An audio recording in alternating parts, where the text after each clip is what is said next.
Natigilan si Celia nang makita ang pamilyar na babaeng nakatayo sa labi ng ospital. Matangkad ang babae at balingkinitan. Idagdag pa na maganda rin ito at magandang magdala ng damit. The kind of a woman that every guy wants and proud of. Narinig niyang isa rin palang model ang babae. Hindi nga lang international, pero alam niyang proud na ang boyfriend nito sa bagay na yon. Doktora Celia Escobar, ani Samantha na may nanunuyang ngiti sa mga labi. Umiti siya sa babae. Her ex-boyfriend Jason, he cheated on her. Ilang beses yan ang nahuli ang lalaki noon na kasamang ibang babae nito habang sila pang mag-on. Parating dinedenay ni Jason ang relasyon nito sa babaeng ito. Hanggang sa isang araw, bigla na lang sinabi ni Jason na gusto na nitong tapusin ang namamagitan sa kanilang dalawa. She's the kind of a girl that always follow the old style. Gusto niyang maikasal na virgin. It's because she would wear a white gown on her wedding. And wearing a white gown means you're pure and not tinted. It was her ideal wedding. Kaya lang, iyon din ang dahilan kung bakit siya hiniwalayan ni Jason. Matagal na nitong gustong may mangyari sa kanilang dalawa. Siya lang ang parating nagpipigil. Jason always blamed her na nagkulang daw siya sa bagay na yon at hindi niya raw ito masisisi kung bigla itong magsawa sa kanya. Minsan, naisip niya rin na baka nga siya ang may mali. Dinalaw ko lang si Jason. Ani ng babae kahit hindi niya naman tinatanong. Kung ano man ang relasyon nila ni Jason noon, tapos na yon. Naka-move on na siya sa lalaki. Matagal niya na itong nakalimutan at wala na siyang rason para maging bitter pa sa relasyon ng dalawa. Matapos silang maghiwalay ni Jason ay nagpalit kaagad ito ng profile picture kung saan ay kahalikan nito ang babaeng ito at in a relationship na agad ang dalawa. Hindi mo lang pinatagal hanggang 2 araw. Nag-anunsyo na kaagad si Jason na may iba na agad itong karelasyon. Halatang hinintay lang nitong maghiwalay sila ng opisyal. Tapos, para itong ibong nakawala sa hawla pagkatapos. You're here, honey! Bulala si Jason nang kakarating lang. Kaagad naman na umalis sa harapan niya ang babae para yakapin ang boyfriend nito. Akmang aalis na siya nang bigla na lang nagsalita si Jason. Celia! Nito. Natigilan naman siya. Nanibago siya. Dahil dati tinatawag siyang babe nito. Ngayon ay tinatawag na siya sa pangalan niya. Nagbitiw siya ng bahagyang ngiti nang makaharap na ito. Kapansin-pansin ang pagsimangot ni Samantha sa tabi at kaagad na yumakap sa braso ng boyfriend na ani mo'y aagawin niya dito si Jason. Nandito ka na pala. Tumango siya. Noong nakaraan lang ako bumalik. Narinig ko, buntis ka raw ah. Nasaan naman ang boyfriend mo? Mukhang hindi ko pa yata nakikita. Ipakilala mo naman sa akin. Sana minsan ay dumalaw siya dito para magkakilala kami. Natigilan siya sa sinabi ni Jason. Hindi niya alam na ganun palang kabilis kumalat ang balita tungkol sa pagbubuntis niya. Hindi niya rin inaasahan na iyon ang unang ibubunga ni Jason sa kanya. Di ba kasama mo siya sa kondo mo?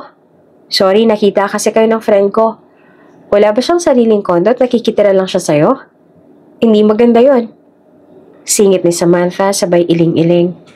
Nagulat naman si Jason nang balingan siya. Wala ba siyang trabaho? May anak na kayo. Bakit ganong klase naman ang lalaki yung pinulot mo, Celia? Doktor ka. You should have gotten a decent guy. Nagtagis ang bagang niya.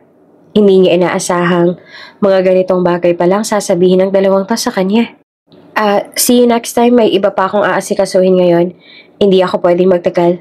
Sige, alis na ako. Niya upang makaalis na sa harapan ng dalawa. Hindi niya na talaga matiis ang sinasabi ng mga ito.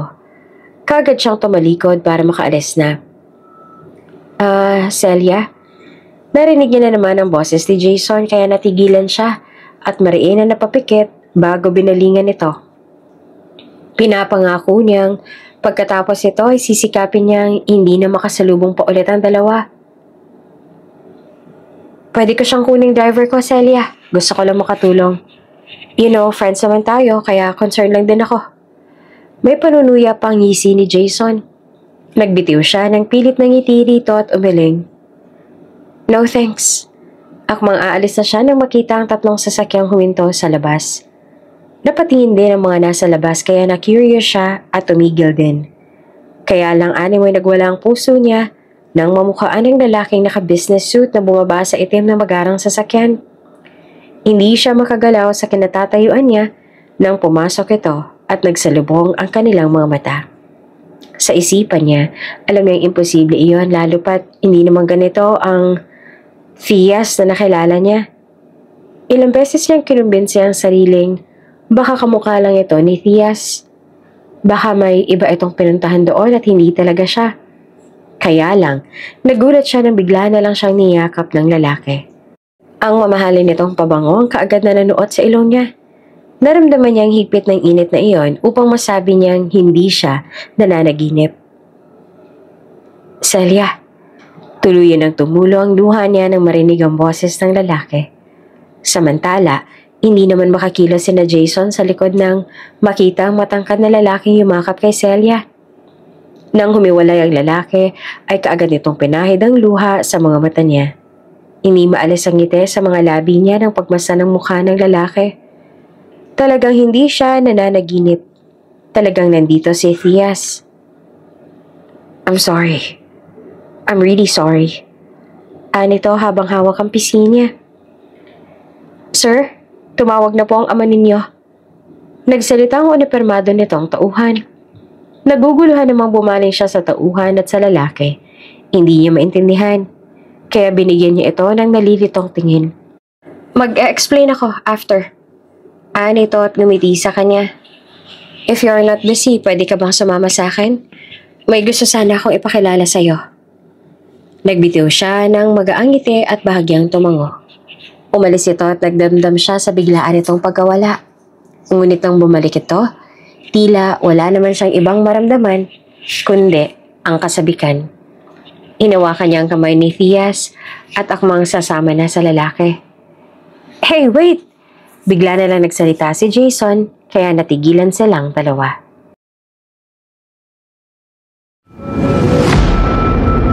Kung bago ka pa lang sa channel na ito, Ate Jane TV, huwag kalimutang pindutin ang notification bell and subscribe button. Sana po hindi naman malaking abala sa inyo ang pagpindot ng subscribe button dahil ang kapalit po nito ay ang pagsuporta para makapag-produce ng mga libreng stories sa mga channels ni Ate Jane. Maraming salamat! I think I can do this. I think we have to end this here. Ani Jason. Nasa kotse silang pareho at umuulan sa labas. Kagagaling lang nila sa birthday sa isa sa kakilala ni Jason. At nang pauwi na sila nang bigla na lang itong sinabi ni Jason sa kanya. Maayos naman ang naging relasyon nila ng lalaki. Marami silang napagkakasunduan. Kaya lang, hindi niya inaasahang isang araw, mahuhuli niya itong may kasamang ibang babae sa kondo nito. Binaliwala niya iyon dahil mahal niya si Jason at natatakot siyang iwan at sa huli, baka mag-isa na lang siya ulit. Oo nga at successful siya sa career niya pero pagdating sa love life, hindi talaga siya swerte. 5 taon na sila ni Jason at hindi niya ina-expect na after yung 5 taon na yon, doon na rin magtatapos. May pangangailangan din ako, babe. Lalaki ako. You couldn't even give me a chance. Ilang taon na tayo pero wala pa rin nangyayari sa atin. Hindi ko alam kung relasyon pa bang matatawag to. You're over-conservative. Pwede naman tayong magpakasal na hindi ka na virgin ah. Patuloy pa nito. Hindi na siya nagsalita. Alam niyang may iba na ito kaya nagsasabi nito ng mga bagay na iyon. Kahit makipagsagutan pa siya rito, wala na ring saysay. Bumaba siya ng sasakyan na umiiyak. Umuulan ng mga oras na yon pero lumabas siya ng kotse matapos silang makarating sa bahay at maihatid na siya ni Jason sa may gate. Nagpaulan siya at basa siyang pumasok sa bahay. Hindi na nagpatumpik-tumpik pa ang lalaki at umalis naman kaagad. Pinipilit niya ang sariling makamove on. Mahirap lalo pat si Jason ang mas matagal na naging karelasyon niya. Nasasanay na siya sa presensya nito at naging parte na ng buhay niya Tapos, biglang ganun ang nangyari. Umalis siya sa ospital na pinagtatrabahuan at piniling magtungo sa isang sulok ng probinsya. Ayon sa nalaman niya, ay malayo sa kabihasnan ng isla.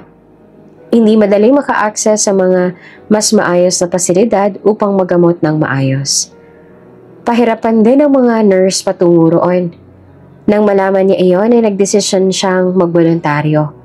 Naisip niyang pansamantala lamang iyon, ngunit kapag nagustuhan niya ay baka manatili na rin siya roon habang buhay. Nahirapan siyang mag-adjust ng una, ngunit naging maganda naman ang takbo ng lahat kalaunan.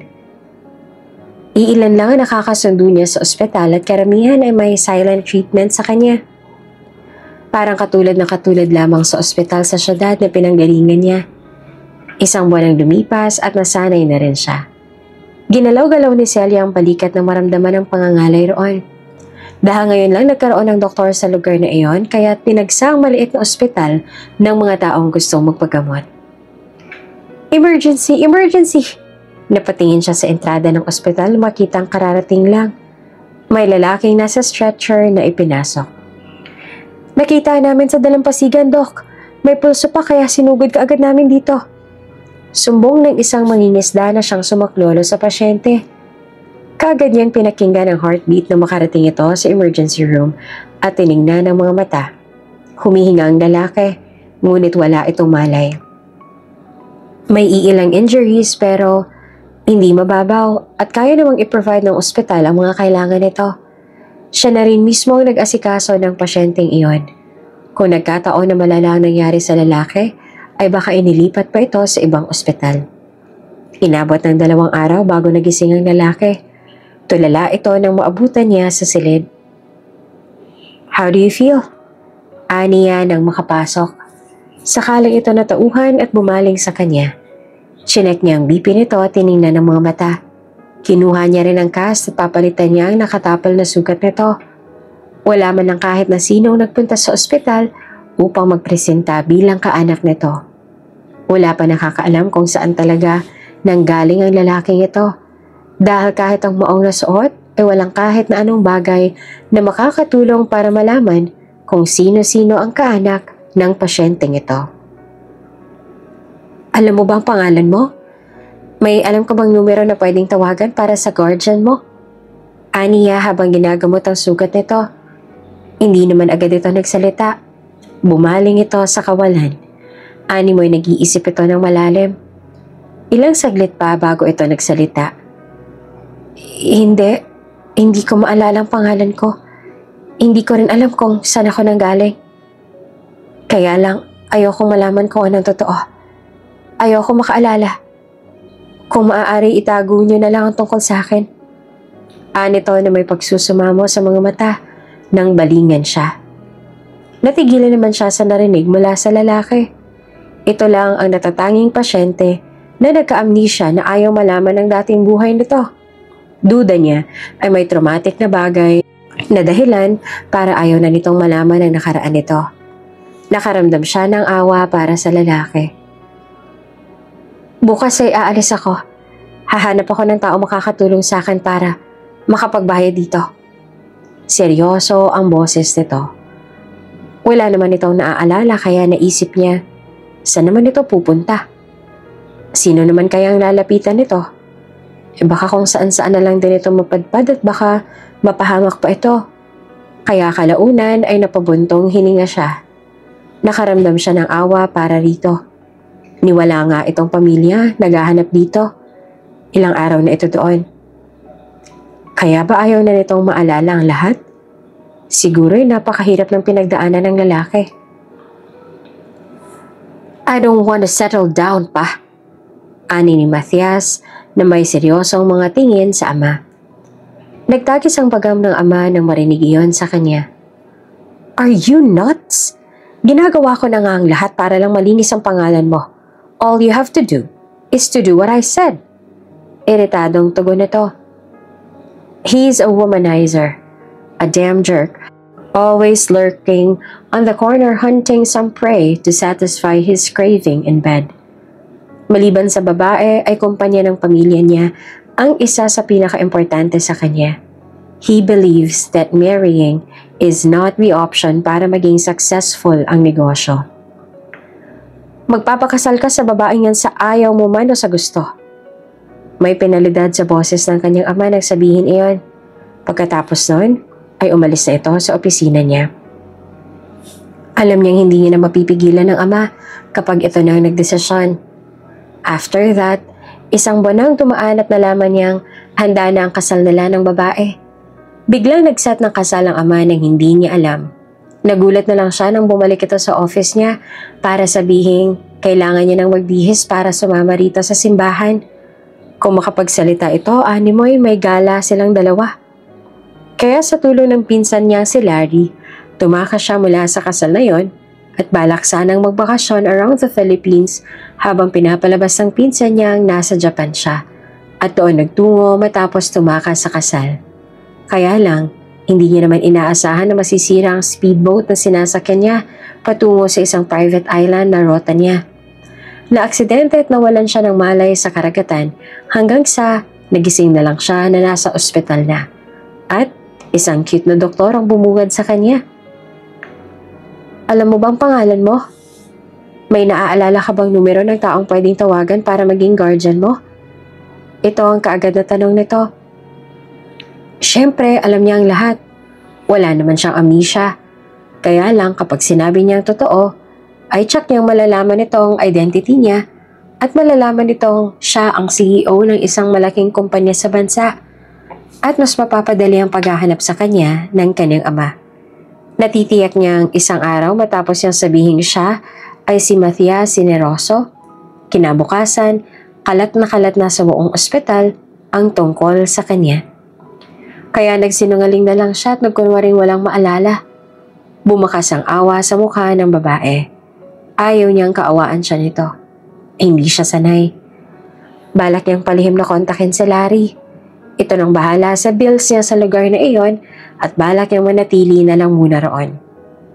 Ilang araw na nagdaan at hindi man lang siya natunto ng mga tauhan ng ama niya, kaya duda niyang mahirap hanapin ang lugar na iyon. Isang umaga ay bumalik ang doktora sa silid niya at nakangiti. Ngunit kakaibang ngiti ng babae. Hindi iyon ngiti ng babaeng nangaakit kundi palakaibigang ngiti. Nanibago siya dahil buong buhay niya ay ngayon lang siya nakatagpo ng ganitong klaseng babae. Na kahit ilang beses na itong nagtungo sa silid niya, ay hindi mo lang napansin na may interes ito sa kanya.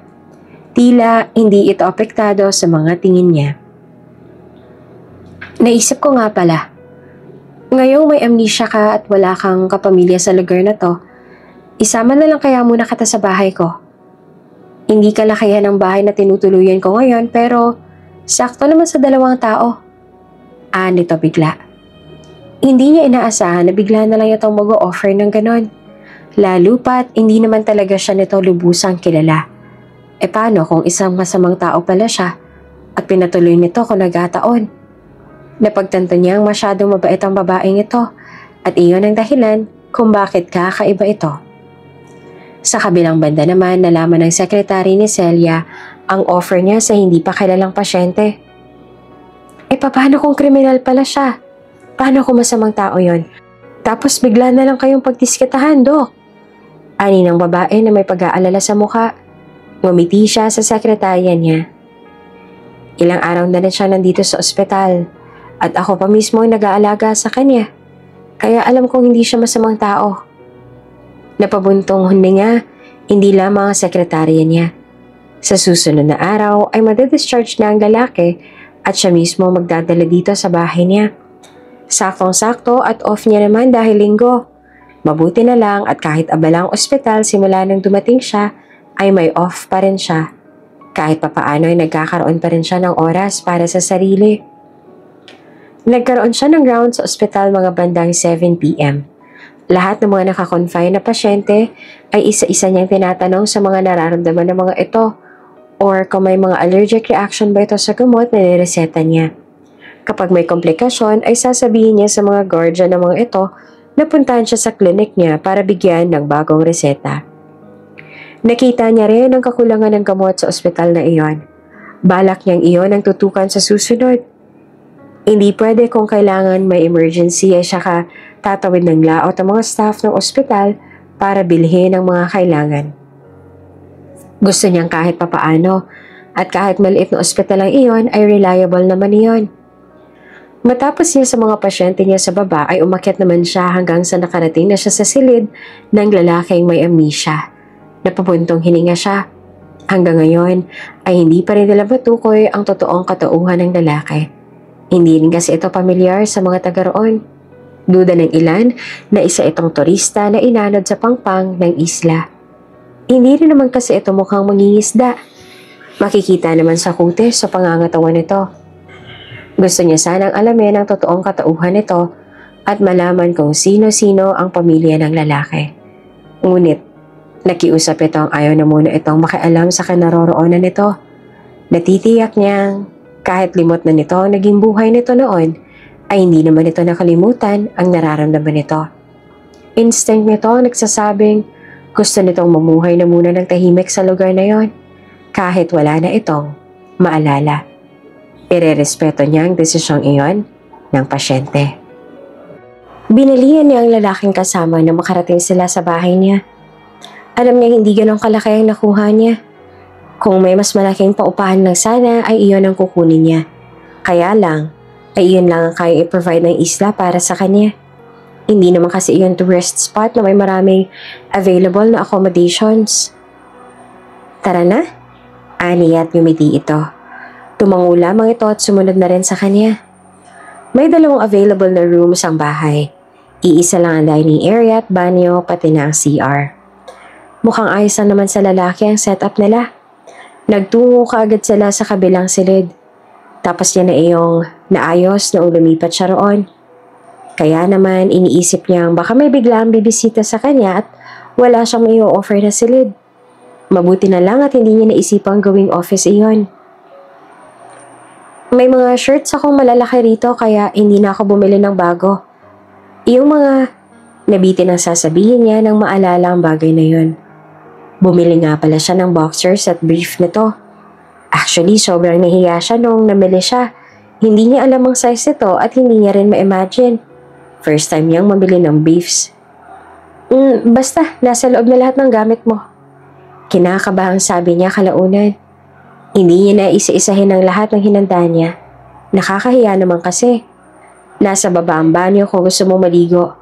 Kapag natapos ka na, kakain na tayo. Kalaunan ay ngumiti siya sa lalaki habang nananatili lang itong nakatitig sa kanya. Hindi niya naman alam kung bakit ganun itong tumingin. Napatingin tuloy siya sa salamin ng silid. Baka may dumi siya sa mukha kaya ito ganun tumingin. Salamat. Natigilan siya nang marinig ang sinabi ng lalaki. Binalingan niya ito at ngumiti rito. Kung may iba ka pang kailangan, sabihan mo lang ako. Aniya bago tuluyang bumaba. Samantala, nakaramdam naman ng matinding guilt si Matthias dahil sa mga ginawa niya sa doktora. Nagsinungaling siya rito sa kabila ng kabutihang pinapakita nito sa kanya. Sa umaga, pagkagising niya ay may nakahanda ng pagkain sa baba. Sa tuwing aalis ito ay sinisiguro nitong nakahanda na lahat ng kailangan niya. May ginawa akong mango float, nilagay ko sa ref. May iba ring pagkain dyan, ikaw nang bahala. Huwag kang mahiya Feel at home, Doc. Iyon ang note na parating nakalagay sa pinto ng ref sa tuwing aalis ang doktor. Sa tuwing uuwi ito, ay nakikita niya ang pagod sa mga mata nito. Ngunit parati nitong pinapakita ang mga ngiti sa labi nito. Nang isang gabi, napadaan siya sa silid ng doktor. Nakita niyang bukas pa rin ang ilaw nito sa loob at mukhang gising pa ito kahit 11 na ng gabi. Kahit late na ay nagtatrabaho pa rin ito. Napabuntong hininga siya. Mas lumalala ang guilt na nararamdaman niya sa mga nagdaang araw. Kaya lang, wala siyang choice ngayon. Kaya naisip niyang gumising ng maaga kinabukasan. Napagtanto niyang masyado ng pagod ang babae para ito pa ang gumising tuwing umaga at mag-asikaso ng agahan nila. Oh, ako na dyan. Bulalas ang dalaga nang makita siya sa kusina at siyang nagluluto. Hindi na, ako na. Aniya naman. Kaya hindi na nagpamulat ang babae at siya nang hinayaan. Dumiretso na ito sa banyo at kaagad naman na bumalik. Nag-igib ka ng tubig? Gulat na sambit nito sa kanya. Tumango siya. Maligo ka na, tsaka kumain na tayo pagkatapos. Alanganing tumango ang dalaga at bumalik sa banyo. Nagpatuloy siya sa ginagawa sa kusina hanggang sa matapos ang dalaga sa pagligo at lumabas ng banyo. Kaya lang, pareho silang natigilan nang lumabas itong nakatuwalya lang. Nahihiyang natawa ito. Nakalimutan ko ang damit sa silid, pasensya na. Anito, hindi niya alam kung bakit pero biglang kumabog ng malakas ang kanyang dibdib. Oh, come on. Ilang beses na siya nakakita ng nakahubad na babae. Hindi na dapat bago sa kanya yung ganong pangyayari. At saka nakatwalya naman si Celia at hindi nakahubad. Bulalas niya sa isipan. Matapos makapagbihis ng dalaga ay dumulog na ito sa hapag. Nakabihis na ito ngunit hindi pa rin maalis sa isipan ni Matthias ang itsura ng babae kanina. Ilang beses siyang napailing upang palisin sa isipan ang senaryong yon. Namilog ang mga mata nito nang matikman ang omelette na niluto niya. Ang totoo niyan ay chef si Larry. Sa pinsan niyang yun siya natuto. Mag-isa siya sa kondo niya kaya kailangan niyang matutong asikasuhin ang sarili. Ang galing mong magluto, bulalas nito. Bigla na lang siyang napangiti sa compliment ng babae. Parati naman siya nakakatanggap ng compliment sa mga babae niya noon kaya anong bago ngayon? Nagtagis ang bagang niya. Pakiramdam niya ay nagiging abnormal na siya dahil sa babaeng ito. Hindi niya na magawang sumubo ng pagkain dahil panay na lamang siyang sulyap kay Celia. Magana itong kumakain. Kita rin ang pagmamadali nito kaya kaagad siyang nagsali ng juice sa baso nito. Salamat. Ani nito na mapansin ang ginawa niya. Tumango siya at patuloy sa pagmamasid sa babae. Talagang hindi niya na maintindihan ang sarili. Nang umalis ito ay naging tahimik na naman ulit ang bahay.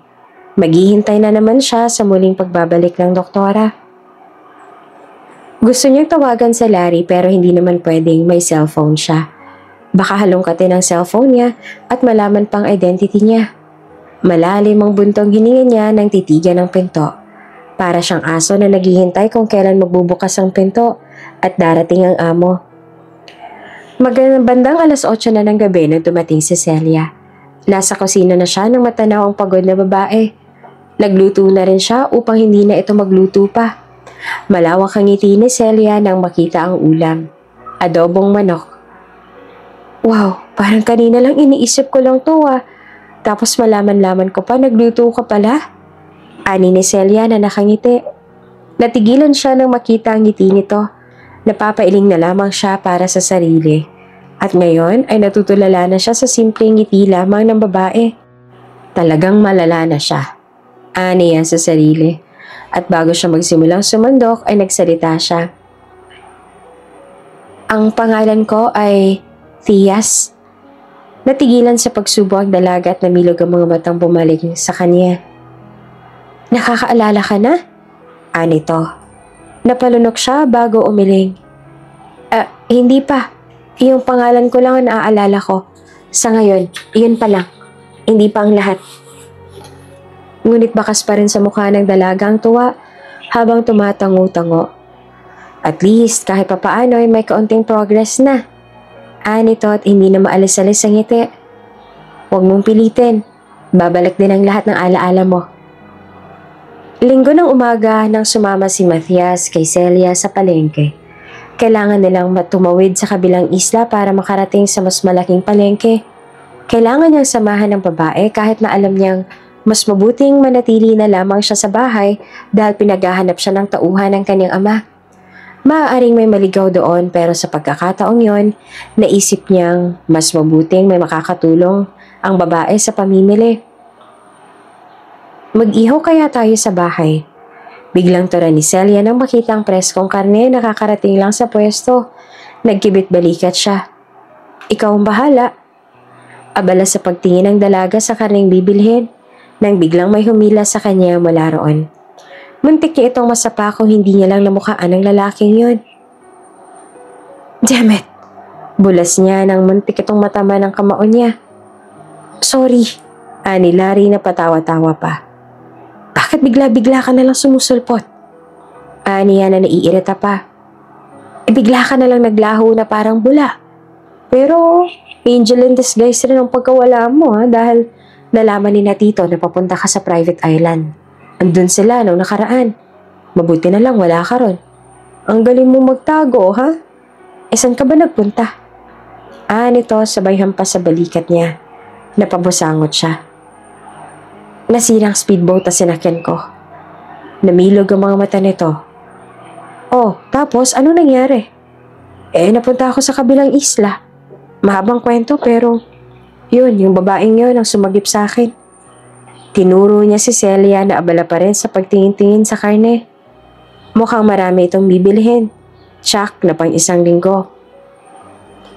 Hanggang dito ba naman babae pa rin? Kinunutan niya ito ng noo. Nagkataon lang. Doktor siya tapos pasyente ako. Nagkunwari akong walang maalala dahil pala ko manatili sa isla na yon pansamantala. Natawa naman ito. Wala namang nakakatawa sa kwento niya. Nakikitira ako sa kanya ngayon. Patuloy niya. Napabuntong hininga ito. Alam mo, bumalik ka na lang. Hindi naman pwedeng habang buhay ka na lang magtatago rito. Matanda na si Tito. Kailangan lang nun ng apo. Pagbigyan mo na lang kasi. Nagtagis ang bagang niya ng balingan ng kaibigan. Walang koneksyon yon sa negosyo tsaka wala sa plano ko yun. Napailing na lamang si Larry. Fias?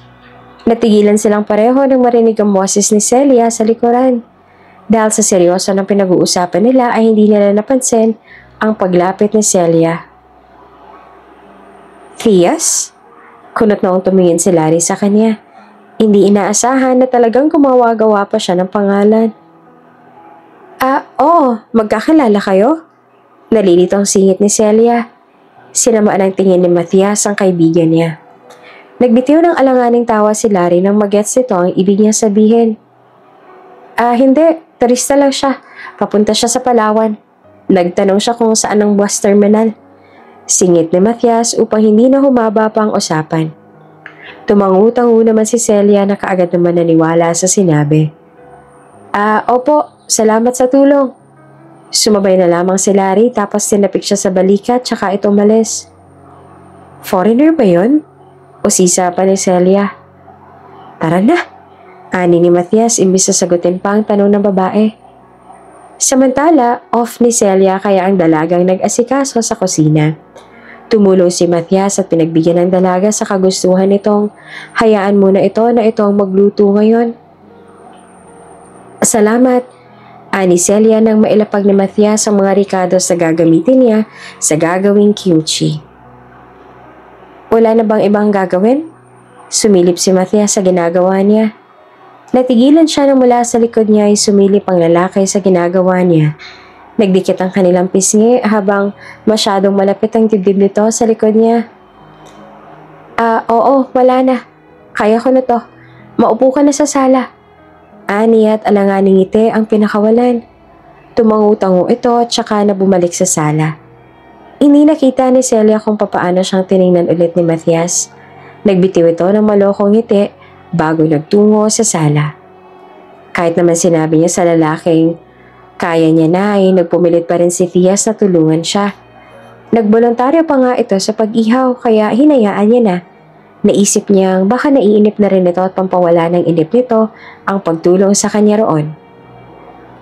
Matapos ang lahat ay nagsimula na silang kumain, kaya lang naisip na lang niya sa sala na lang kumain. May laptop ang dalaga at may nakasave si Celia ng movies. Kaya lang mga romance comedy lang pala itong mga nakasave rito. Nag-aalalang tura niya habang tinitingnan ng mga files niya. Busy kasi siya parate. Hindi niya nga naisip na mag-download o manood na lang ng mga movies. Gusto mo ba ng actions? Aniya kay Fias. Nang balingan ni ito ay nahuli niya nakatitig ito sa kanya. Nagkibit balikat ito. Kung anong gusto mo, okay lang sa akin. Kahit ano. Kaya ngali-ngali siyang ni-play na lamang ng movie na nandoon. Nagsimula na silang kumain ulit habang pinapanood ang movie. Kaya lang, imbes na mag-concentrate sa pinapanood, ay napansin niya ang mga tingin ni Thias kaya hindi siya makafocus sa movie. Hanggang sa umabot na sa bed scene at pinapanood nila. Namula siya na magsimulang maghalikan ng nasa screen. Dapat talaga action movies na lang pinanood natin. Niya at may alanganing tawa. May kissing scene rin ang mga yun. Tugon ni Thias habang mariin ang titig sa kanya. Nasa mapulang labi nito ang daliri at naglalaro doon habang nakatitig sa kanya. Kaya hindi niya maiwasang hindi titigan ang labi ng banata. Kaagad naman siyang nag-iwas ng tingin doon ng matauhan. Oo. At nanatili pa rin ang alanganing tawa. Ilang saglit ay may naisip siya. Parang inaantok na ako. Bumalik siya sa laptop at nakitang naghahalikan pa rin ang mga bida roon. Nagtagis ang bagang niya. Bakit kasi kailangan ganong katagal ang kissing scene? Naiirit ang turan niya sa sarili. Pakitanggal na lang sa saksakan kapag tapos ka ng manood. Niya rito. Hindi niya na talaga kaya pa ang tensyon. Kailangan niya nang umalis. Tumayo siya at dumaan sa harapan ni Thias. Kaya lang, nagulat siya nang biglang pumaikot ang braso nito sa bewang niya. Dahilan, para mapaupo siya sa hita nito. Namilog ang mga mata niya nang sumubsob ang mukha nito sa batok niya. Hindi pamilyar na kiliti ang naramdaman niya. Thias, paan nasasambit niya habang nananatiling tulala. Can I kiss you? Gulat na lumingon siya sa lalaki nang marinig iyon. Sakto namang paglingon niya nang malaman na sobrang lapit na pala ng mukha nila. Hindi na siya nakapagprotesta nang angkinin nito ang labi niya. Isang malalim at mapusok na halik ang iginawat nito sa kanya. At dahil sa intensidad ay hindi na namalaya ni Celia na unti-unti na nitong tinatanggal ang butones ng damit. Hindi niya namalayang nagpaubaya na siya rito. Akala ni Celia ay panaginip lamang ang lahat. Hindi naman sila lasing pero nangyayari pa rin iyon. Pareho silang nasa matinong pag-iisip pero sa isang halik lang ni Thias ay para na kaagad siyang nakalaklak ng isang bote ng whiskey. At ang mga nagkalat ng mga damit sa sahig kinaumagahan ang patunay na hindi pa naginip ang nangyari kagabi. Nagkalat ang mga pinaghubaran nila sa sahig. Napasapo sa noo si Celia at napasigaw sa isipan. Pakiramdam niya ay nababaliw na siya. Dahan-dahan siyang bumangon at napangiwi nang maramdaman ng kirot sa gitnang hita. Dahil sa iya ay halos hindi niya na matingnan ang paligid. Mabilis niyang pinulot ang lahat ng mga damit niya at natigilan nang makita ang dugo sa kobre kumot. Napapikit siya ng mariin bago tumakbo palabas. Nagtungo siya sa kwarto niya, dala-dala ang mga damit niya, tanging kumot lamang nakatakip sa katawan. Napahawak siya sa dibdib at malalim ang paghinga. Kalma lang Celia. Ani niya sa sarili. Dahan-dahan siyang huminga ng paulit-ulit upang makalma lang. Umiling-iling siya at kaagad na bumaba. Nakita niya si Thea sa kusina, kaya kaagad siyang tumakbo. Papasok sa banyo para sa mabilisang pagligo at matapos ay umakyat kaagad. Matapos makapagbihis ay mabilis na bumaba. Kumain na tayo? Handa na ang mesa. Natigilan siya nang marinig ang boses ni Thias. Napapikit siya ng mariin at nakagat ang ibabang labi dahil sa hiyang nararamdaman.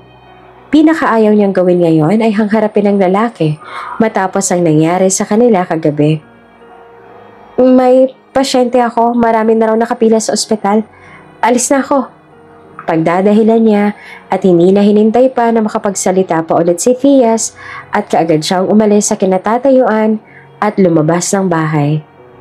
Malalaki ang hakbang niya nang umalis. Kaya niya namang lakarin patungong ospital dahil malapit lang yon sa tinutuluyan niya. Kahit noong nagsimula siya magtrabaho ay hindi siya makapag-focus. Naiinis siya sa sarili. Nagpapasalamat siya at may assistant siya na pwedeng tumingin sa ginagawa niya. Mga bandang 9 AM niya naramdaman ang gutom at naaalala hindi pa nga pala siya kumakain at bigla na lang tinakasan si Thias kanina. Doc, may iniwan yung boyfriend niyo? Ani ng isang staff na nasa front desk. Namula siya sa hiya nang makita ang lunchbox na pamilyar sa kanya. lunchbox iyon mula sa bahay.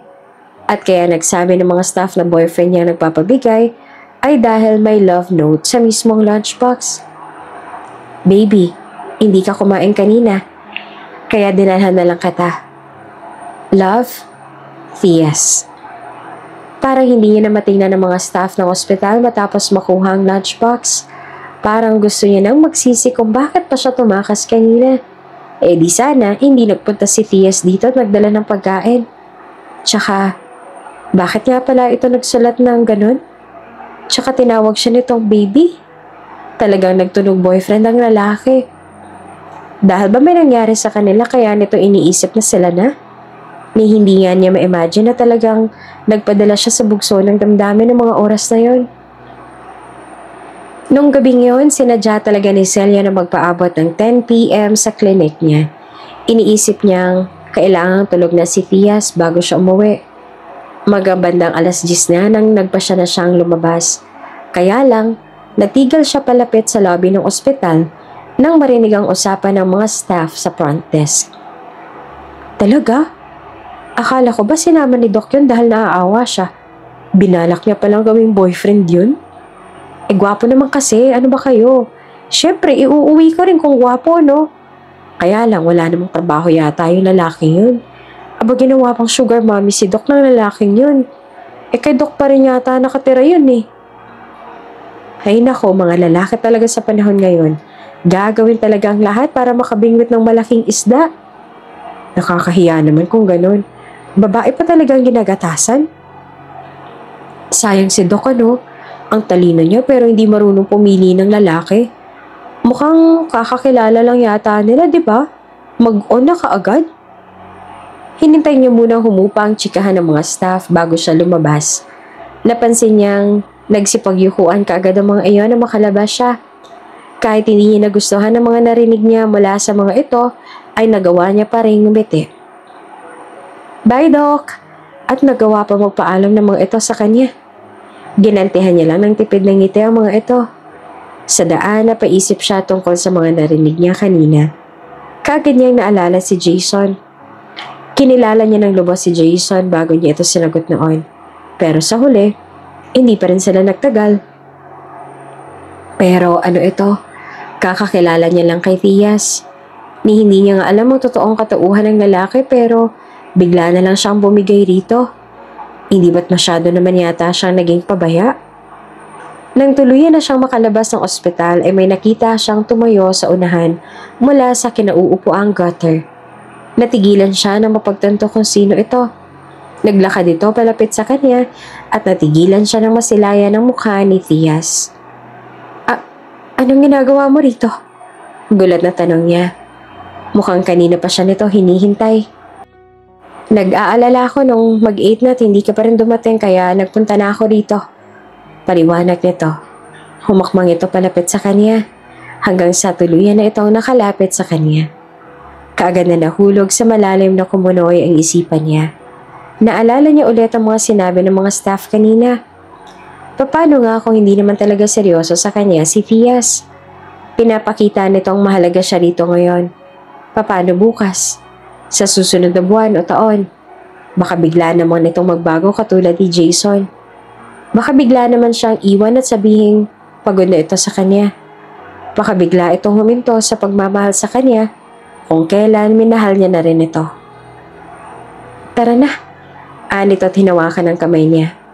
Kaya lang bigla niyang hinila pabalik ang kamay niya. Kaagad niya nakita ang pagtataka sa mga mata ni Thias. Nandito ka na rin naman. Gusto kong pag-usapan natin dito ang nangyari sa atin nung nagdaang gabi. Seryoso ang boses niya. Umarap ito sa kanya at mas lumapit sa kanya. Kaagad siyang nakaramdam ng tensyon sa pagitan nilang dalawa. Nangyari lang yun dahil pareho tayong nagpadala sa bugso ng damdamin. Ano bang sinasabi mo? Putol nito sa sasabihin niya ngunit may bakas ng iritasyon ang boses nito. Namilog ang mga mata niya nang tumingala rito. Nakita niyang iritasyon sa mga mata nito. Anong sinasabi mo nagpadala sa bugso? Huwag mo sabihin give up mo lang virginity mo dahil ang trip mo. Parang alam ko na kung saan patungong usapang to eh. Namulsa si Tias at nariing tinitigan siya. Parang gusto mong kalimutan ko lang ang nangyari sa atin o gabing yun. Natigilan siya na matumbok nito ang gusto niyang sabihin.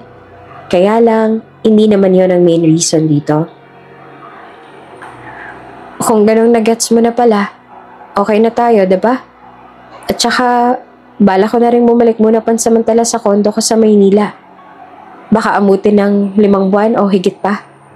Huwag ka mag-alala, libre ka mananatili sa apartment ko rito hanggang sa gumaling ka na. Nagbitiw siya ng mapait na ngiti. Natigilan ito. Bakas ang gulat sa mga mata. Hindi ito nakapagsalita.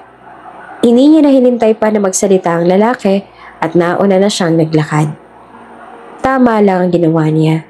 Bago pa siya mahulog dito, ay kailangan na kaagad iyong tuldukan. Halos hindi na nakatulog si Celia kagabi matapos niya makapag-impake. Mas importante sa kanya ngayon ang feelings niya kesa sa career niya. Kung saan siya makakaiwas sa sakit ay doon siya pupunta. Baka nga may trauma na siya sa emosyonal na sakit. Matapos siya makapagbihis ay bumaba na rin siya. Dala-dala niya ang ilang gamit sa maleta. Ngunit nang tuluyan na siya nakababa, ay nagulat siya nang makita ang bihis na si Fias. Tumayo ito nang makita ang nakababa na siya. Ano? Gulat siya sa ayos ito at tapatingin siya sa kamay nitong pinulot ang backpack. Tara na, malilate na tayo sa biyahe natin. Kumunot ang noon niya. Hindi siya makapagsalita nang sabihin nito iyon. Kung aalis ka, sasama ako. Kasi kung iiwan mo ako rito, maaalala lang kita parate. Hindi magtatagal, susunod din ako sa'yo. Napaawang ang bibig niya sa narinig, hanggang sa hawakan nitong pisngi niya at yumuko ito upang patakan ng halik ang labi niya. Panagutan mo ako. Ikaw ang dahilan ng lahat ng to. Simula nung initian mo ako sa ospital, nagiging abnormal ng tibok ng puso ko. Lumala pa ito nung itanan mo ako. Tsaka sabihin mong kalimutan natin yung nangyari sa atin. Sorry, pero hindi ako pang one night stand lang. Nito at may kalakip na si Mangot. Natulala na lang siya. Natauhan siya. Wala nang maleta niya sa sala at tangay na ni Fias palabas. Hindi naman makapaniwalang napasunod siya sa lalaki. Kahit anong gawin niyang taboy rito ay mukhang mas matigas pa sa bato ang paninindigan nito. Talagang sasama at sasama ito sa kanya. Sa huli ay sabay silang sumakay ng eroplano pabalik sa Maynila. Alam niyang wala pang naaalala si Fias kaya kargo niyang lalaki sa ngayon. Kaya sa kondo niya sila tumuloy. Napabuntong hininga na lamang siya nang maalalang pinasok. Ngayon niya na itanong sa sarili kung handa na ba siyang masaktan ulit. Samantala, mas may pagkakataon ng kaibigang si Larry na kitain si Matthias ngayong nalaman itong nasa Maynila na ulit siya. Risky ang ginawa niyang pagsunod kay Celia sa syudad. Mas mapapadali ang pagtunto ng ama niya sa kanya. Pero, hindi niya na naisip yun nung nagdesisyon siyang sundan ng babae. Wala na siyang pakialam. Hanggang sa mga oras na yon ay wala pa rin siyang pakialam. Congrats! Kung saan-saang social media platform na umabot ang pagmumukha mo. Gumastos ang malaki ang ama mo para mahanap ka lang. Abay dinaig mo pa ang most wanted criminal. Natatawang turan ni Larry habang nasa coffee shop sila. Naka-face mask na nga siya at hindi na nag-order ng kung ano-ano pa para lang hindi siya makilala ng mga tao sa coffee shop. Bumalik ka na lang kasi. Kailangan ka na ng papa mo sa kumpanya ninyo. Desperado na siyang mahanap ka. Tsaka kung papayag yun sa sasabihin mo, basta ba bumalik ka lang? Pagkumbinsi ulit ni Larry sa kanya. Kumalukip-kip siya. Ipipilit niya lang ang kasal kapag bumalik ako. Kilala ko yun. Hindi titigil yun. Tsaka may babae na akong gustong pakasalan. Natigilan si Larry at muntik nang mahulog ang disposable cup ng kape na hawak. Hindi nga. Bulalas nito. Makareact ka naman dyan. Bumasangot siya. Hindi nga, totoo? Hindi ba prank yan? Baka naapektuhan na ang utak mo nung maaksidente ka sa speedboat. Pacheck ka kaya ulit. Sinamaan niya ito ng tingin. Kung makapagsalita ito, parang nasiraan na talaga siya ng ulo. Oops! May break muna. Gusto mo bang ma-shoutout dito sa channel ni Ate Jane? Mag-comment lang ng lesson you learned from the latest story uploaded.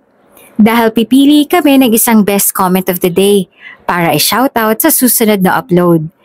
Kaya huwag kalimutang mag-iwan ng lesson you learned after you watch this video. Maraming salamat! Shoutout ka na, Josefa Doke from Minglanilla, Cebu, at Divine the Leo Lady. Maraming salamat sa pakikinig.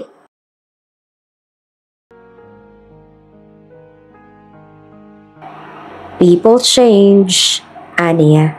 Umismid ang kaibigan. At sino naman yan? Pakilala mo naman sa akin. Tanungin ko lang kung anong klaseng orasyon ang ginawa niya sa'yo. Napailing na lang siya. Alam niya namang si Larry ang numero 1, hindi talaga maniniwalang kaya niya ring magseryoso sa babae. Matapos silang mag-usap ng kaibigan ay diretso na siya sa kondo ni Celia. Gustuhin niya magdumaan muna sa kondo niya ay hindi niya magawa. Tsak niya may mga nakaabang na sa pagbabalik niya roon. Wala siyang pwedeng gawin kundi ang maghintay ng tamang tiyempo. Balang araw, haharapin niya rin ang ama. Pero sa pagkakataong yon ay titiyakin niyang kasama si Celia. Darating din ang panahong maipapakilala niya rin ito sa ama na magagawa niya ring sabihin dito na si Celia lang ang babaeng pakakasalan niya at dapat niyang makasama habang buhay. Katulad ng nakagawian, pinagluto niya ulit ang babae. Hindi niya maiwasang hindi mapangiti sa tuwing maaalala ang babae habang nagluluto. Mga bandang 8 nang dumating ito. Hindi mawala ang gulat sa mga mata nito tuwing nakahandaan ang hapag para rito. Kapansin-pansin sa mga kilos ni Celia na sanay itong mag-isa, na hindi ito marunong dumepende sa isang tao. Animoy, takot itong dumepende sa isang bagay. Parating itong sinasabing kaya na nitong mag-isa at hindi na kailangan ng tulong. Naisip niya, hindi kaya takot lang talaga si Celia na baka masanay ito sa mga bagay na kaya niyang ibigay. Dati, ayaw niya sa mga babaeng clingy. Ngayon niya napagtantong mas nakakatakot ang mga babaeng independent. Hindi sila magdadalawang isip na iwan ka sa ere kung kailan nila gustuhin. Maaga si Matthias sa kusina habang nasa silid pa si Celia. Naiintindihan niyang pagod at matagal na nakatulog ang babae dahil sa kailangan nitong asikasuhin. Minsan ay bigla itong lalabas sa mga 11 p.m. dahil may emergency. Minsan, parang gusto niya na lang masabihin sa babaeng tumigil na ito sa trabaho nito dahil siya nang bahala sa lahat. Bumaling siya sa may pinto nang marinig ang pagbukas niyon. Hindi ang humihikab na Celia ang nakita niya sa may pinto, kundi ang kunot noong Celia na may hawak na cellphone ang natanaw niya. Baka sa mukha nito ang maraming katanungan. Animoy may nakita itong kung ano sa cellphone nitong hawak na kahirap ipaliwanag. Anong problema? Aniya nang hindi na matiis ang nakikitang pagtataka sa mukha ng babae. Tumingin ito sa kanya. Parang nasa malalim pa rin ang pag-iisip. Hanggang sa nagdesisyon nitong iharap sa kanya ang cellphone nito. Natigilan siya nang makita ang picture sa phone nito. Ilang milyon ang pabuya sa makakahanap. Pero bakit? Hindi matapos-tapos si Celia ang sasabihin. Palipat-lipat ang tingin nito sa kanya at sa cellphone na hawak. Nakakunot ang noon ng babae at halatang naguguluhan. Hindi kaagad siya nakapagsalita dahil sa kabang nararamdaman. Hindi pa ito ang tamang oras para malaman ni Celia ang lahat. Hindi niya lang inaasahan na ang aga nitong nakita iyon. Baka kamukha ko lang? Mukhang ko mo na yata sa panahong tong itsura ko. Akala ko pa naman din unique ako. Aniya nalilikapan pa ng pilit na tawa.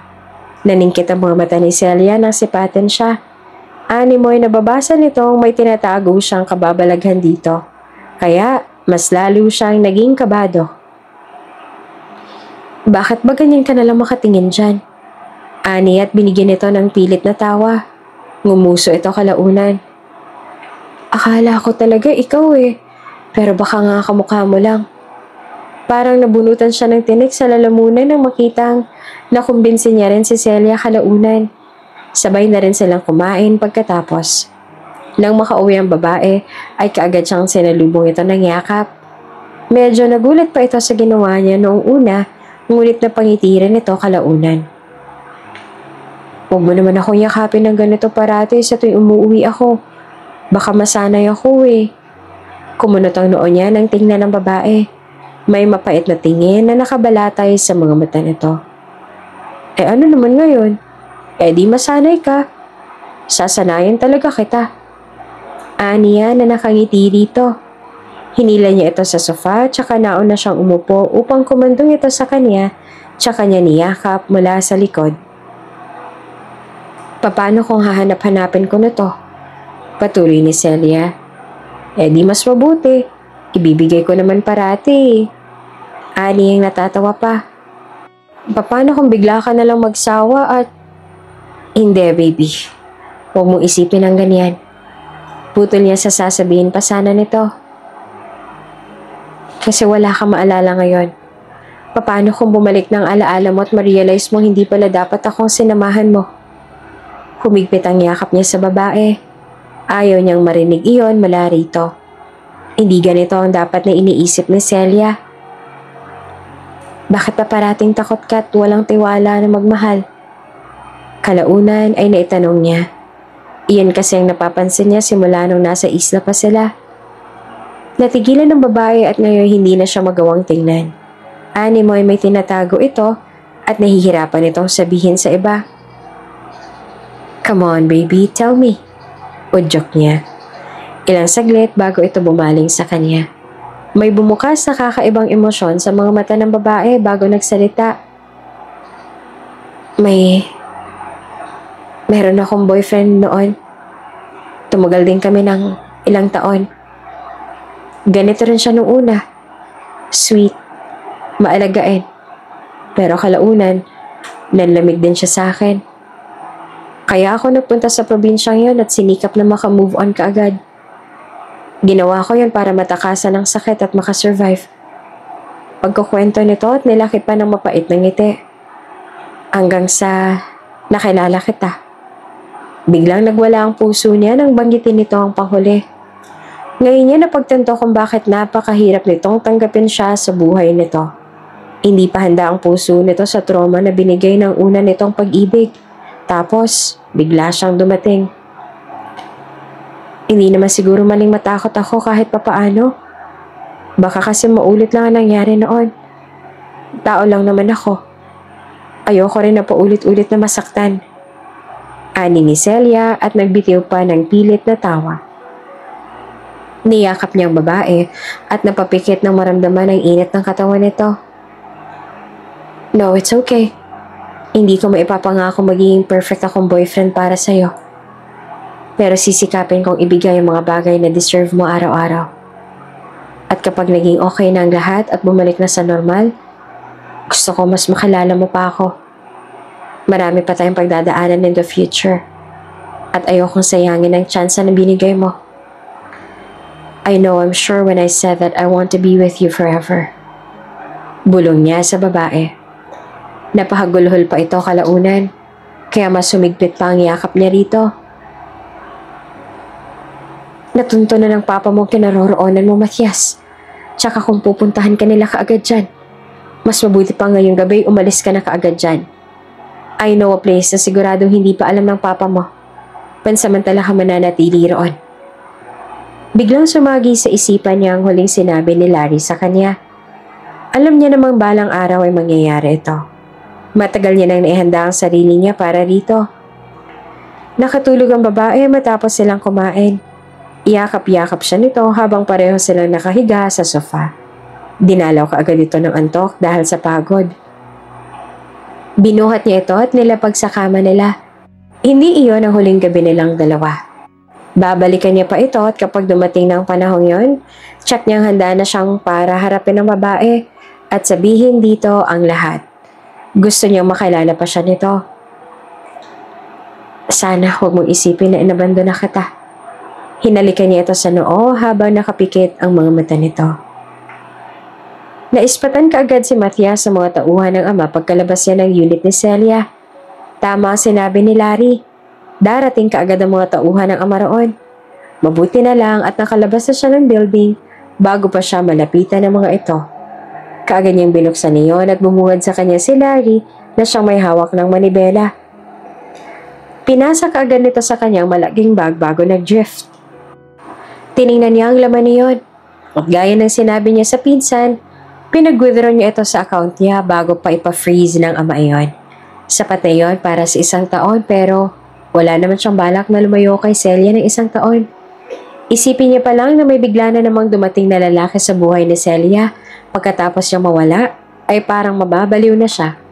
Hindi siya pwedeng mawala ng matagal. 1.5 million. Ani ni Larry na tinutukoy ang laman ng bag. Tumango siya.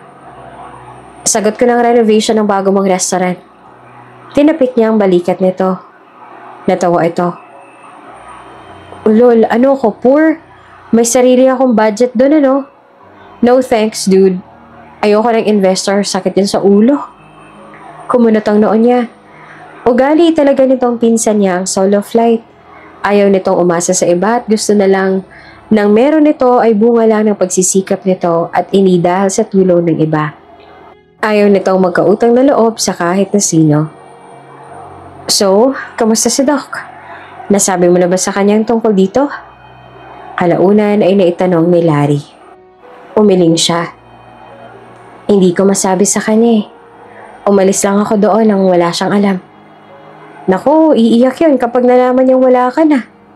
Nagtagis ang bagang niya nang maalala iyon. Iyon ang hindi niya kayang makita. Ngayon pa lang, parang gusto niya nang bumalik sa tabi ni Celia. Nagtungo sila sa port. Naghihintay ng yate na maghahatid sa kanya sa lugar na sinabi ni Larry. May pag-aalinlangan sa mga hakbang niya habang papalapit sa yate. Napansin naman niya ni Larry. Huwag ka mag-alala, ako na munang magbabantay kay Celia habang wala ka. Nilingon niya si Larry at nagbitiw ng magaang ngiti rito. Salamat. Samantala, nagising naman si Celia kinabukasan na wala si Tias. Ngumiti siya nang maalala ang sinabi ng lalaki kagabi. Nang bumangon siya, ay wala sa sala ang lalaki. At wala rin sa kitchen. Naisip niya na baka may binili lang sa labas. Umupo siya sa sala upang hintayin ang pagbabalik ni Tias. Ini-imagine niyang may bitbit na naman itong kung ano-ano para sa kanya. Gusto niyang sabay silang magkape ngayon bago man lang siya umalis. Pero natitiyak niyang magluluto pa si Tias at sisiguraduhin itong makakakain siya bago siya umalis.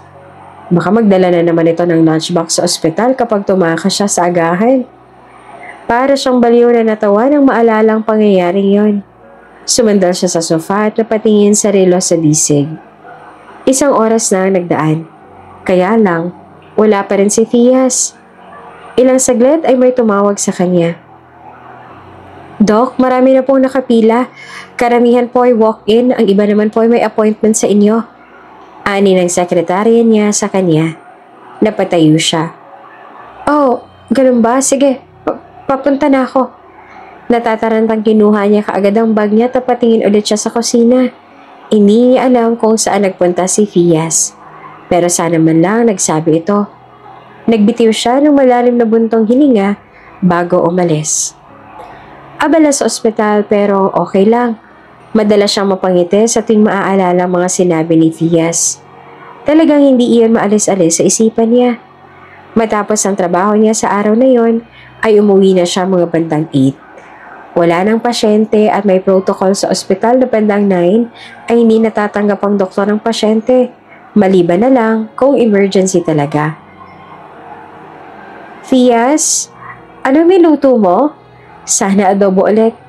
Masarap kasi yung niluto mo dati at napahinto siya sa pagsasalita sa may pintuan nang mapansin na tahimik pa rin ang buong kondo niya.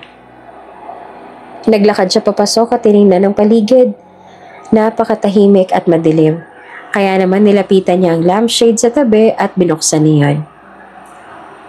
Magbukas ka naman ng ilaw, delikadong maglakad kapag madilim. Paano kung may madapa sa atin? Ani yan ay pilit pa rin ang umingiti kahit may kakaiba na siyang nararamdaman sa mga oras na yon. Dahan-dahan siya nagtungo sa kwarto. Walang kahit na sino roon. Umaasa siyang kahit makita niya man lang si Tias na nakatalukbong doon at nauna nang natulog. Pero wala ito roon. Bumalik siya sa kusina at binuksan lahat ng ilaw sa paligid. Kaya lang, walang tao kahit sa kusina. Sa puntong yon ay dumaloy ang luha sa mga mata niya. Huwag ka namang magbiro ng ganyan. Alam mo naman na pagod yung tao tapos binibiro mo pa ng ganito. Nanginginig ang boses niya. Sana nga, biro lang ang lahat. Sana nga hindi tama ang iniisip niyang iniwan na siya ng lalaki. Sana nga, nasa tabi-tabi lang ito at bigla na lang susulpot para gulatin siya. Kaya lang, hindi nangyari iyon. Nangihina na napaupo siya sa sahig at niyakap ang mga tuhod. Tias, huwag mo naman akong biruin ng ganito. Humahagulhol siya. Kung kailan sinubukan niya ng buksan ang puso niya para rito, saka naman ito ginawa ang bagay na yon. Wala man ang paalam. Wala man ang niha-neho. Mabuti pa yata si Jason dahil kahit na iniwan siya noon, at least nagsabi man lang ito sa kanya at hindi siya iniwan na katunganga sa ere. Kahit man lang sulat, kahit anong bagay na pwede niyang gamitin para matanggap niya sa sariling, iniwan na siya nito. Bumalik na naman siya sa dati. Wala sa sarili. Hindi makakain ng maayos. Parati niyang iniisip ang mga nangyari. Parati niyang iniisip kung anong problema sa kanya para gano'n na lang siyang iwan. Paulit-ulit na bumabalik sa isipan niya ang sinabi ni Tias. Naglolokohan lang ba sila? O talaga bang totoo ang sinasabi nito? Hindi niya na alam kung anong dapat na paniwalaan. Oversensitive siya nitong mga nagdaang buwan. 2 buwan na ang dumaan ngunit parati pa rin bumabalik sa isipan niya ang nangyari sa kanilang dalawa ni Tias. Nahihirapan pa rin siyang tanggapin ang katotohanan na iniwan na nga siya nito. Walang may alam kung saan ito nagpunta o ang mas worst ay may kasama na itong iba. Napasapo siya sa bibig na makaramdam ng pagbaliktad ng sikmura. Excuse me. Ani at kaagad na tumayo upang magtungo muna sa CR. Iniwan niya ang pasyente niya upang dumuwal sa bowl. Napansin din niyo ng assistant nurse niya kaagad na sumunod sa kanya sa labas ng cubicle. Doc, ayos lang po ba kayo? Usisa ng nurse. Hindi siya kaagad nakasagot dahil dumuduwal pa rin siya at hindi pa tapos. Nang matapos ay nangihinang napasandal siya sa dingding ng cubicle. Ayos lang. Tugon niya. Tinapos niya ang ginagawa niya kahit hindi naman maganda ang pakiramdam niya. Ilang saglit pa ay napatingin siya sa kalendaryo sa gilid. Hanggang sa may mapagtanto ito. 3 buwan na nga palang nagdaan ng unang beses na may nangyari sa kanila ni Tias. Kaya nagtungo siya sa lagayan ng mga pregnancy test. Kabado siyang kumuha ng isa at hindi na malaya na napansin siya ng assistant niya. Namilog ang mga mata ng assistant habang sinusundan siya ng tingin patungo ulit ng CR. Kabado siyang tinignan ang result ng pregnancy test. At muntik nang mabuwal sa kinauupuan nang makita ang resulta. Tamang hinala niya. Positive. Buntis siya.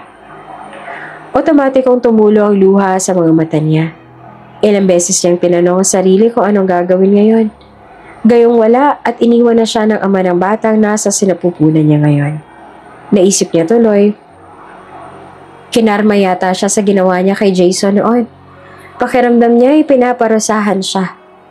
Wala sa sariling umalis siya sa klinik at balak na umuwi na lang muna para magpahinga. Nagsimula na naman siyang mahilo at bumaliktad ang sikmura, kaya dumiretso siya sa public toilet para doon dumuwal. Parang maiiyak na siya pagkatapos. Akmang aalis na siya nang biglang may pumasok sa CR. Si Doktora Celia? Oo. Natigilan siya sa akmang pagbukas ng pinto ng cubicle nang marinig ang boses ng assistant niya. Tapos narinig niya ang pangalan niya. Mukhang siya ang topic ng mga ito. Nakita ko kanina kumuha siya ng PT tapos bago yun, duwal muna siya ng duwal. Ay nako, obviously buntis si Doktora. Kaya lang hindi naman kay Doc Jason yun eh. Kasi matagal na silang hiwalay. Tsaka Mukhang yung lalaki nakabuntis sa kanya, mukhang wala namang trabaho.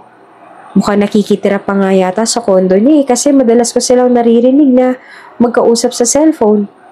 Panay lang ang tsikahan nilang dalawa. As in tagaluto at kung ano-ano lang ang ginagawa ng lalaki sa kondo niya. Iyon ang parati kong naririnig sa usapan nilang dalawa. Nako, si Doc lang talagang nagtatrabaho sa kanilang dalawa. Boses iyon ang assistant niya. As in, iniwan niya si Doc Jason para lang pumatol sa tambay. Aba, gwapo siguro yun, kaya ayos lang kay Doc na gawin siyang sugar mommy nung guy. Oh gosh, hindi ko carry yung ganyan. Ano bang pumasok sa utak ni Doc Celia? Kumuyom ang kamao niya. Gusto niyo maglumabas para sabihin sa mga itong nagkamali ang mga ito nang iniisip kay Thias ay hindi naman magawa. Siguro nga ay tama ang mga ito. Siguro nga ay nagkamali siya ng pinili dahil wala rito ang lalaking yun. Iniwan na siya nito. Iniwan na sila ng kaniyang anak. Tahimik siyang nakarating sa kondo niya. Tiningnan niya ang kusina at tila nakikita pa rin noon si Thias na nakangiti at nagluluto.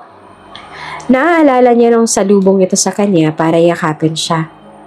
Tiningnan niya ang sala kung saan sila magkatabi nakahiga dati at nag-uusap tungkol sa mga nangyayari sa araw-araw nila. Kahit saan siya tumingin, nakikita niya ang mukha ni Thias. Pakiramdam niya ay nababaliw siya. Napahawak siya sa tiyan at umupo sa sofa ng sala. Kailangan niya na naman bang umalis? Kailangan niya na naman bang iwan ang kondo na yon para makalimot? Saan naman siya pupunta? Bakit ba kailangan niyang tumakas na lang parati sa sakit? Naiiyak na lamang siya habang nakaupo. Kinabukasan ay nagpunta siya sa coffee shop na malapit sa kondo niya. Pumila siya patungo sa counter. Nakatingin siya sa coffee americano pero napahawak siya sa tiyan kalaunan at napagtantong may limitasyon na pala siya sa sarili simula ngayon. Ma'am, what's yours po? Nakangiting tanong ng cashier. Saka lamang siya natauhan at kaagad na tumingala sa menu. Kaagad lumipat ang mata niya sa avocado latte mula sa coffee americano. Avocado latte? Ani at hinimpas ang tiyan. Bawal sa bata ang kape simula ngayon. Kahit mahirap ay kakayanin niyang pangalagaan ang anghel na nasa sinapupunan niya ngayon. Wala itong alam sa lahat ng nangyari sa buhay niya. Ang alam lang nito ay kumapit at dumepende sa kanya. Sa kauna-unahang pagkakataon, may buhay na dumedepende sa kanya. Nasanay siyang mag-isa noon. Ngunit ngayon, hindi na siya mag-isa. May kasakasama na siya. Nagbitiw siya ng tipid ng ngiti. Ma'am, heto na po ang avocado latte. Cakes and pastries, ma'am. Meron po tayo. Tinuro nito ang menu na nasa baba. Okay, the carrot cake na lang. Aniya. Matapos siya mag-order ay nakahanap kaagad siya ng upuan. Ngunit ilang saglit lang ay may lumapit sa table niya. Excuse me, are you alone? Napatingala siya at napagtantong ang lalaking nasa harapan niya ay ang lalaking nakita niya noon sa probinsya na kausap si Thias. Oh, I think you're familiar. Ani ng lalaki. Nagbitiw siya ng tipid ng ngiti. Yes, naaalala kita. Nagkita tayo noon sa probinsya. Ikaw yung turista na nagtanong kay Thias?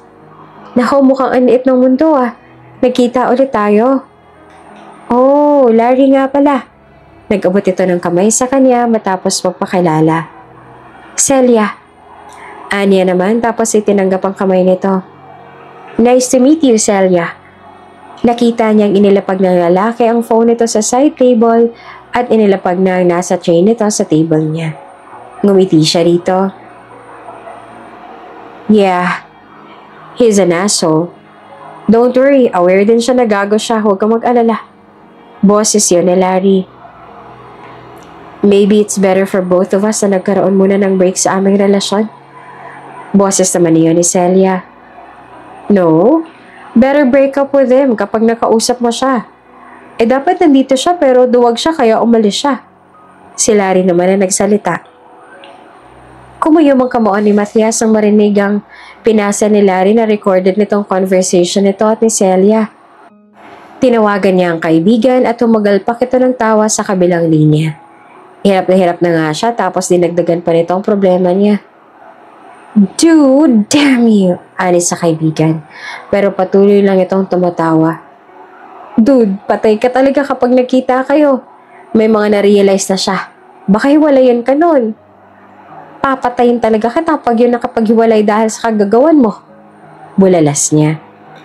Kung pwede niya lang ipasok ang kamay niya sa cellphone at nang masapak niya naman tong si Larry, baka kanina niya pa ginawa. Iyak siya ng iyak, dude. Akala tuloy ng mga nandun, inaway ko. Kailan ka ba kasi matatapos dyan? Pinaghihintay mo naman yung babae. Ani Larry kalaunan at tumigil na sa pambubwisit sa kanya. Napabuntong hininga siya. Kamusta na siya? She's not okay. She looks so stressed. Kaka-move on lang pala ng tao tapos bigla mong nilandi. Ano bang pumasok dyan sa kokote mo? At least, bago mo malang sana nilandi, wala ka nang sabit dyan. Gago ka talaga. Napainos pa ito. Oo na, mali ko na. Kaya nga inaayos ko eh. Sumeryoso ang boses niya. Dalian mo. Baka may pumorma pa ulit. Ang hirap kaya nitong pinapagawa mo sa akin. Ilang beses nang may gustong lumapit na lalaki rito sa baby loves mo. Mabuti na lang, nabantayan ko. Ayun, naitaboy ko kaagad. Nagtagis ang bagang niya at napatingin sa paparating na ama. Yes, nagkaharap na ulit sila ng ama niya. Habang hindi pa siya makakuha ng tamang pagkakataon para sabihin sa ama ang tungkol kay Celia, ay sisirain niya muna ang mga plano ng ama. Alam mong nawawala ng bilib sa'yo ang ibang investors natin dahil dyan sa pambababae mo. You act like uneducated man. May solusyon na sa harapan mo pero tinakasan mo. Baka sanggalit sa mga mata ng ama. So, I am here to formally face her, Papa. I want to apologize to her. Aniya sa formal na boses. You should. Dahil sa ginawa mo, napahiya sa lahat ng pamilya natin. Malaking ginastos ko para sa kasal na yan pero sinayang mo. Sinira mo. Kumuyom ang kamoon niya. At least stand for yourself and be a man. Bumawi ka sa anak ni Mr. Ariston. Utos ng ama. Hindi siya tumango at tumayo na. Nasa isang VIP room naghihintay ang anak ni Mr. Ariston. Ang babaeng iniwan niya sa venue ng kasal. Nang makapasok siya ay nakita niyang babaeng ayos na ayos. Mukhang walang alam sa buhay at umaasa lang sa yaman ng pamilya. Namula ang babae nang makita siyang pumasok. Hi! Kaagad itong tumayo upang batiin siya. Tumangulang siya at naupo na sa upuang kaharap nito. Hindi siya humiti sa babae at nanatili lang na seryoso ang mukha. Buti dumating ka. Nag-alala ako na baka hindi mo na naman ako siputin. I apologize for being so mean to you. Patawarin mo sana ako sa kahihiyang dinulot ko. Putol niya sa sasabihin ito. Ayaw niya nang patagalin nito. Pagkatapos niyang sabihin yon ay umiti lang ito at mukhang tanggap agad ang sorry niya. Ayos lang. Naiintindihan ko naman na hindi ka pa handa. Tsaka kahit ako naman nagulat din nung malaman kong ikaw ang ikakasal sa akin. Ganoon lang ito kadaling kausap. Narinig niyang crush siya ng babae.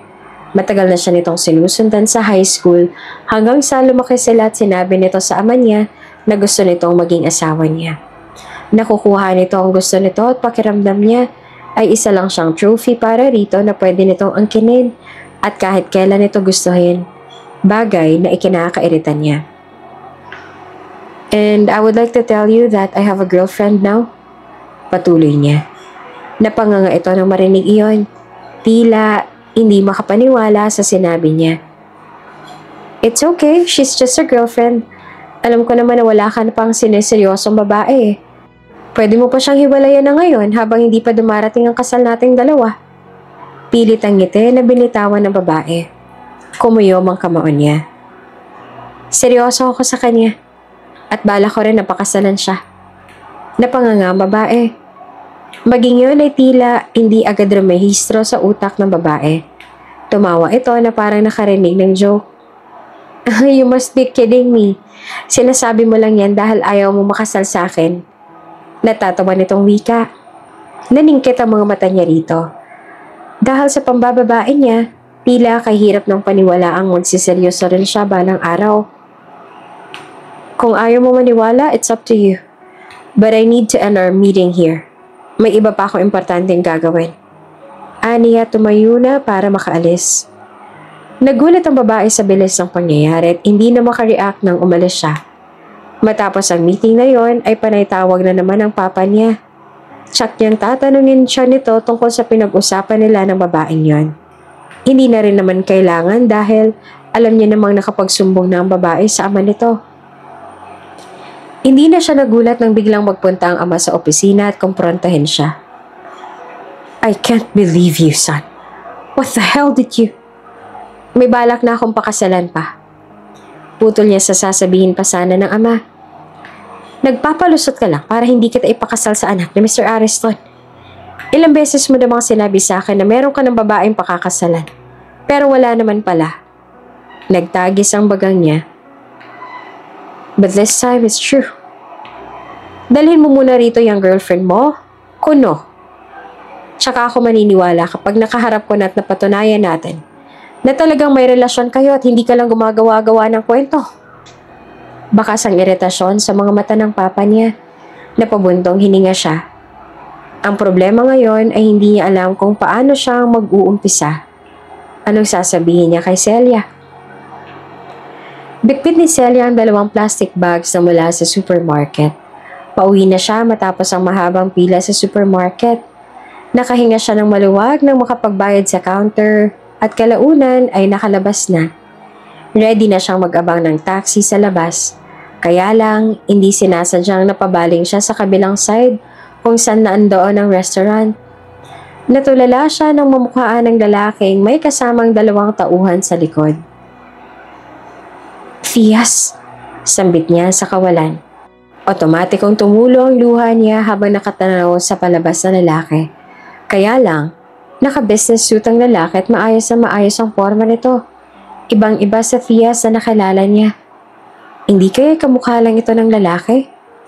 Hindi man lang napigilan ng sariling maiyak. Kahit hindi naman talaga siya sure pero nag-react pa rin siya ng ganito. Pakiramdam niya tuloy na babaliw na siya. Masyado niya na bang na-miss ang lalaki at ganito na lang siyang mag-react? Nanatili siya nakatayo roon habang pinagmamasan nito sa malayo. Hindi niya magawang umalis. Hindi niya kayang mawala ito sa paningin. Hanggang sa nakapasok sa sasakyan ng lalaki, nakasunod pa rin ang mga mata niya. Kahit noong lumayo na ang mamahaling sasakyan na sinakyan nito, ay nanatili siya nakatayo roon. Nang mawala na sa paningin niya ang sasakyan ay napahawak siya sa tiyan niya. Nagbitiw siya ng mapait na ngiti. Pasensya na, baby. Nadala lang si mama. Ganun-ganun kasi talagang mukha ng papa mo. Kausap niya sa bata. Ilang saglit bago siya umatras at laylay ang balikat na pumara ng taxi, pakiramdam niya ay nanghina siya dahil ang nakita niya ang kamukha ni Thias. Samantala, iritadong-iritado naman si Matthias habang nasa sasakyan. Kakalabas niya lang mula sa restaurant, tinawagan siya ng ama na makikipagkita raw ito pagkatapos ng meeting niya. Pero pagkapasok niya sa VIP room ay nakita niya ang isa sa investor nila, ang ama ni Margarita na siyang nirereto ng ama niya sa kanya. Kaagad na tumayo si Margarita at sumalubong sa kanya. Akmang yayakapin siya ng babae pero umiwas siya. Hindi sila close at mas lalong hindi niya gusto ang babae. Good evening.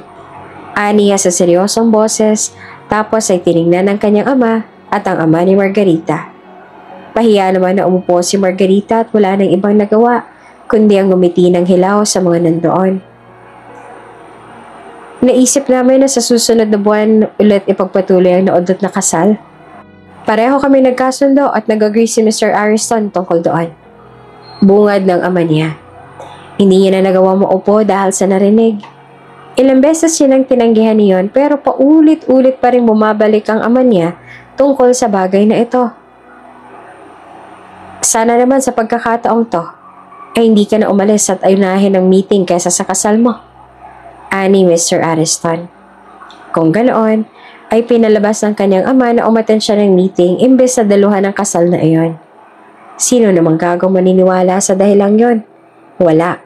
Si Mr. Ariston lang. Dahil lang gustong-gusto siya ng anak nito. Ipipilit nito kahit na mali. Ilang beses ko nang klanaro to sa anak niyo, Mr. Ariston. Hindi ko alam kung saan banda sa salitang hindi ako magpapakasal sa kanya ang hindi niya maintindihan. May iba akong gustong pakasalan at hindi ang anak ninyo. Direktang sabi niya sa lalaki. Matthias! Buliyaw ng kanyang ama. Kaagad na napatayo ito at matapos marinig ang sinabi niya. I'm done here. Enjoy your dinner. May mas importante pa po kung kailangang asikasuhin. Aniya at kaagad na tumalikod. Sumunod sa kanya ang dalawang tauhan. Hindi na nakapagsalita si Mr. Ariston matapos na direktang sinabi niya ang mga katagang yon. Dumiretso siya sa ospital. Nakita niya ang head doctor na nasa labas ng ospital. Tinawagan niya ito at sinabing gusto niya makipag-usap. Kaagad itong pumasok sa sasakyan niya nang makita ang sasakyan niya sa labas. Good evening, ani ng head doctor. Anong balita kay Doc Celia? Ani niya kaagad. Hindi na siya pumapasok pa rito. Pero nag-file siya ng leave for 2 months. Kumunot ang noon niya. Saan naman kaya pupunta ang babae ngayong nag-leave ito? Samantala, tulala naman si Celia habang nakatitig sa TV. Kalaunan ay biglang nag-appear ang isang ads ng isang resort sa Palawan. Ang kulay asul na tubig, mga magagandang tanawin, mga turista at masasarap na pagkain. Kung pumunta kaya siya roon, kesa naman magkulong lang siya sa kondo na iyon at minuminuto niya lang naaalala si Tias. Kaya kinuha niya ang telepono niya, tumawag sa numero ng airline. Magbubook siya ng ticket. Pupunta siya sa beach. Monday ng umaga ay abala na siya. Dahil matagal siyang nagising kaya halos liparin niya na mula sa silid palabas. Kamuntikan niya pang hindi na-lock ang unit niya. Airport po. Aniya sa taxi driver na makapara siya. Mabilis naman na pinasibad ng taxi driver ang sasakyan. Kaya lang pagtingin niya sa relo niya ay 5 minuto na lang at late na siya. Nalintikan pa nung abutan sila ng traffic. Kaya noong makarating siya sa airport ay nakalipad na ang eroplano niya. Bagsak ang balikat na nabitawan niya ang handle ng maleta. Bakit pa sobrang malas ko? Nanginginig ang boses niya. Ang gusto ko lang naman ay makalimot at kahit papaano mag-enjoy. Sa huli, nagtungo na lamang siya sa tindahan sa loob para bumili ng ice cream. Maiiyak na kumain siya ng ice cream sa labas ng airport.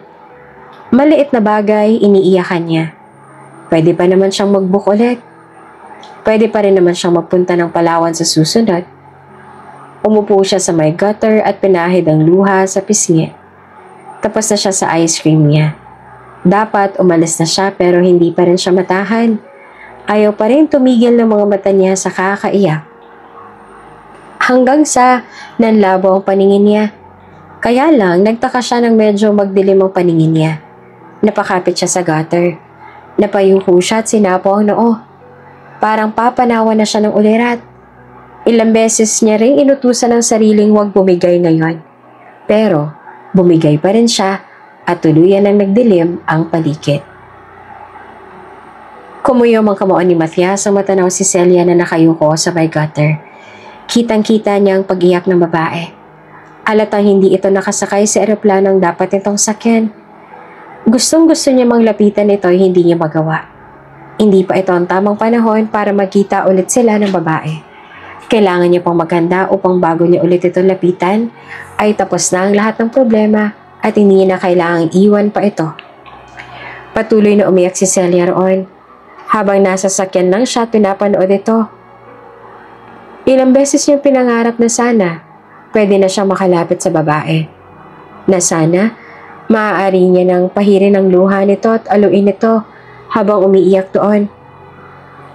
Na sana maaari siyang maging sandalan nito sa mga ganitong pagkakataon. Baby, nabanggit niya habang pinagmamasa ng babae. Matapos yung malaman na hindi na pumapasok ang babae at nag-file na ng leave, ay nag-aabang siya sa labas ng kondo nito after niya sa office. Nagbabaka sakaling masilayan si Celia kahit saglit. Hanggang sa nalaman niyang nag-book ito ng flight. Sinundan niya ito hanggang doon sa airport at ito nga ang inabutan niya. Ilang minuto niyang pinagmamasdan ng babae hanggang sa natigilan siya nang makita ang natumba ito. Mabilis siyang tinulak ang pinto ng sasakyan at kaagad na bumaba. Mabilis nagsipaglapitan ng mga tao ngunit kaagad niyang nabuhat si Celia bago pa dumami ang mga tao sa paligid. "To the hospital," bulalas niya sa driver. Kabado siya habang nasa tabi ang babae at namumutlang nakasandal sa balikat niya. Hindi inaasahang sa ganitong paraan niya pa talaga malalapitan ng babae. Hinawakan niya ang pisngi nito at pinagpastan. Tila namamayat ang mukha ng babae. Hindi ganitong Celia ang iniwan niya noon. Nagtagis ang bagang niya at ilang beses na sinisi ang sarili. Hindi sa ganitong paraan dapat sila muling magkita. "Stay with me, baby. Malapit na tayo." Bulong niya habang nakapikit ang mga mata nito. Humigpit ang nipos niya sa bewang nito. Ilang saglit ay nakarating na sila sa ospital. Siya mismong bumuhat kay Celia papasok sa ospital. Kaagad siyang sinalubong ng mga nurse. Mabilis na dinala kaagad sa private room si Celia upang doon tingnan ni Policarpio, ang head doctor ng hospital. Dumating naman kaagad si Policarpio. Samantalang gulat na gulat pa ang ibang nurse dahil hindi madaling natatawag si Policarpio maliban na lang kung mismong may-ari ng ospital ang nagpatawag dito. Maging ang assistant ni Celia ay kasama sa pag-aasikaso kay Celia. Namilog ang mga mata ng mga nurse nang marinig ang apelyido ng kausap ni Head Dr. Policarpio. "Kami nang bahala, Mr. Wesselton," ani Policarpio sa magalang na boses. "Take good care of my girlfriend," ani Matias at tumayo na upang magtungo sa malayong sofa. Nagpantig ang mga tenga ng mga nurse nang malaman na ang lalaking kausap ni Policarpio ay ang mismong CEO at may-ari ng Wesselton Hospital. Ang nagpagulat pa sa lahat ay nang tawagin ng lalaki na girlfriend ang doktor na si Celia. Napasinghap ang mga nurse. Hindi nakala na ang nilalait ng mga to dati ay ang mismo may-ari pala ng malaking hospital sa buong syudad. Matapos ma-check ng doktor si Celia ay nalapitan kaagad ng doktor ang nag-aalalang si Matias. Kaagad tumayo si Matias upang harapin ang doktor. "Ayos na po ba siya?" Tumango ito. Dahil sa stress at dehydration kaya siya nawala ng malay. Dapat alagaan ni Miss Celia ang sarili niya. Nakakasama sa bata kapag nagpabaya siya. Unti-unting kumunot ang noo ni Matias nang marinig ang huling sinabi ng doktor. "Bata? What do you mean, Doc?" Aniya na bakas ang pagtataka sa mga mata. "She's 3 months pregnant, Mr. Wesselton," pag-amin ng doktor. Ani mo'y matutumba si Matias dahil sa narinig. Tila hindi kaagad na proseso ng utak niyang sinabi ng doktor. Sa kabilang banda, nagising si Celia na nag-iisa sa isang private room. Si Doc Policarpio ang kaagad na pumasok sa silid upang kamustahin ang kalagayan niya. Nagpahinga siya sa kondo matapos yon after ng 1 buwan ay bumalik na siya sa ospital. Tapos na ang leave niya. Sa hindi niya inaasahang pagkakataon ay nagkita sila ng ex na si Jason, kasama ang bagong girlfriend nito. Kasabay nun ay ang pagsulpot ni Tias. Sa haba ng panahon, sa wakas, nasa harapan niya na rin ang lalaki. Ngunit hindi galit ang nararamdaman niya nang muling makita si Tias, kundi pangungulila rito. "Hey, wait!" Pareho silang napalingon kay Jason nang marinig ang boses nito. Mabilis na lumapit ang lalaki at may panunuya sa labi nang sulyapan siya. "Do you know her?" Natatawang usisa ni Jason sabay turo sa kanila. Nagtagis ang bagang at nakakunot ang noon ni Tias habang nakatitig kay Jason. "Of course I know her. Ako ang boyfriend niya." Direktang tugon ni Tias sa lalaki. Nakaramdam siya ng kaba. Mukhang hindi niya magugustuhan ng mangyayari. "Oh, boyfriend!" Natatawa pa rin si Jason tsaka tumango-tango at bumaling naman ito sa kanya. "Congrats sa baby niyo. I heard ang ama ng bata ay yung tambay na lalaking pinatira niya sa kondo niya. Tama ba ako, Celia? Namilog ang mga mata niya. Ngumisi si Jason habang nakatitig sa kanya. Yeah, and that's me. Nakatira ako sa kondo niya noon. At ako ang tambay na sinasabi mo. Gulat na napalingon si Jason kay Theas. What did you say? Interfering in someone's life is not good for a doctor like you. Ayoko ng mga doktor na katulad mo. Bukas na bukas din mag-file ka ng resignation sa hospital ko, Doc Jason. Putol niya sa sasabihin nito. Hindi naman nakagalaw si Jason nang sabihin niya ni Theas. Hinila na siya ni Theas papasok sa sasakyan. Huli na nang batauhan siya at natagpuan ang sarili sa loob ng sasakyan. Binalingan siya ni Theas at masuyong hinawakan ng kamay niya. Theas, nanginginig ang boses niya habang nakatitig dito. Call me Matthias. Yan ang totoo kong pangalan. Pag-amin ng lalaki at tuluyan ng tumulo ang luha niya. Sa kabilang banda, matagal bago nakapag-react si Jason. Matapos iyon, sabihin ni Matthias. Matagal bago na proseso ni Jason ang nangyari. Sa isang iglap, ay matatanggal siya sa ospital. Ang balak niya lang naman ay sirain si Celia kay Matthias Wesselton. Pero hindi niya inaasahang ang nilalait niya at tinawag na tambay ay ang mismong may-ari pala na si Matthias. Tatanggalin niya ako sa trabaho. Aniya sa nangihinang boses nang mapansin niyang lumapit ang girlfriend niya si Samantha.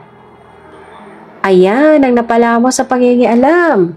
Pinigilan kita kanina pero ang tigas ng ulo mo. Imbes ay comfort ang boyfriend ay pinagalitan pa. The fuck, Samantha?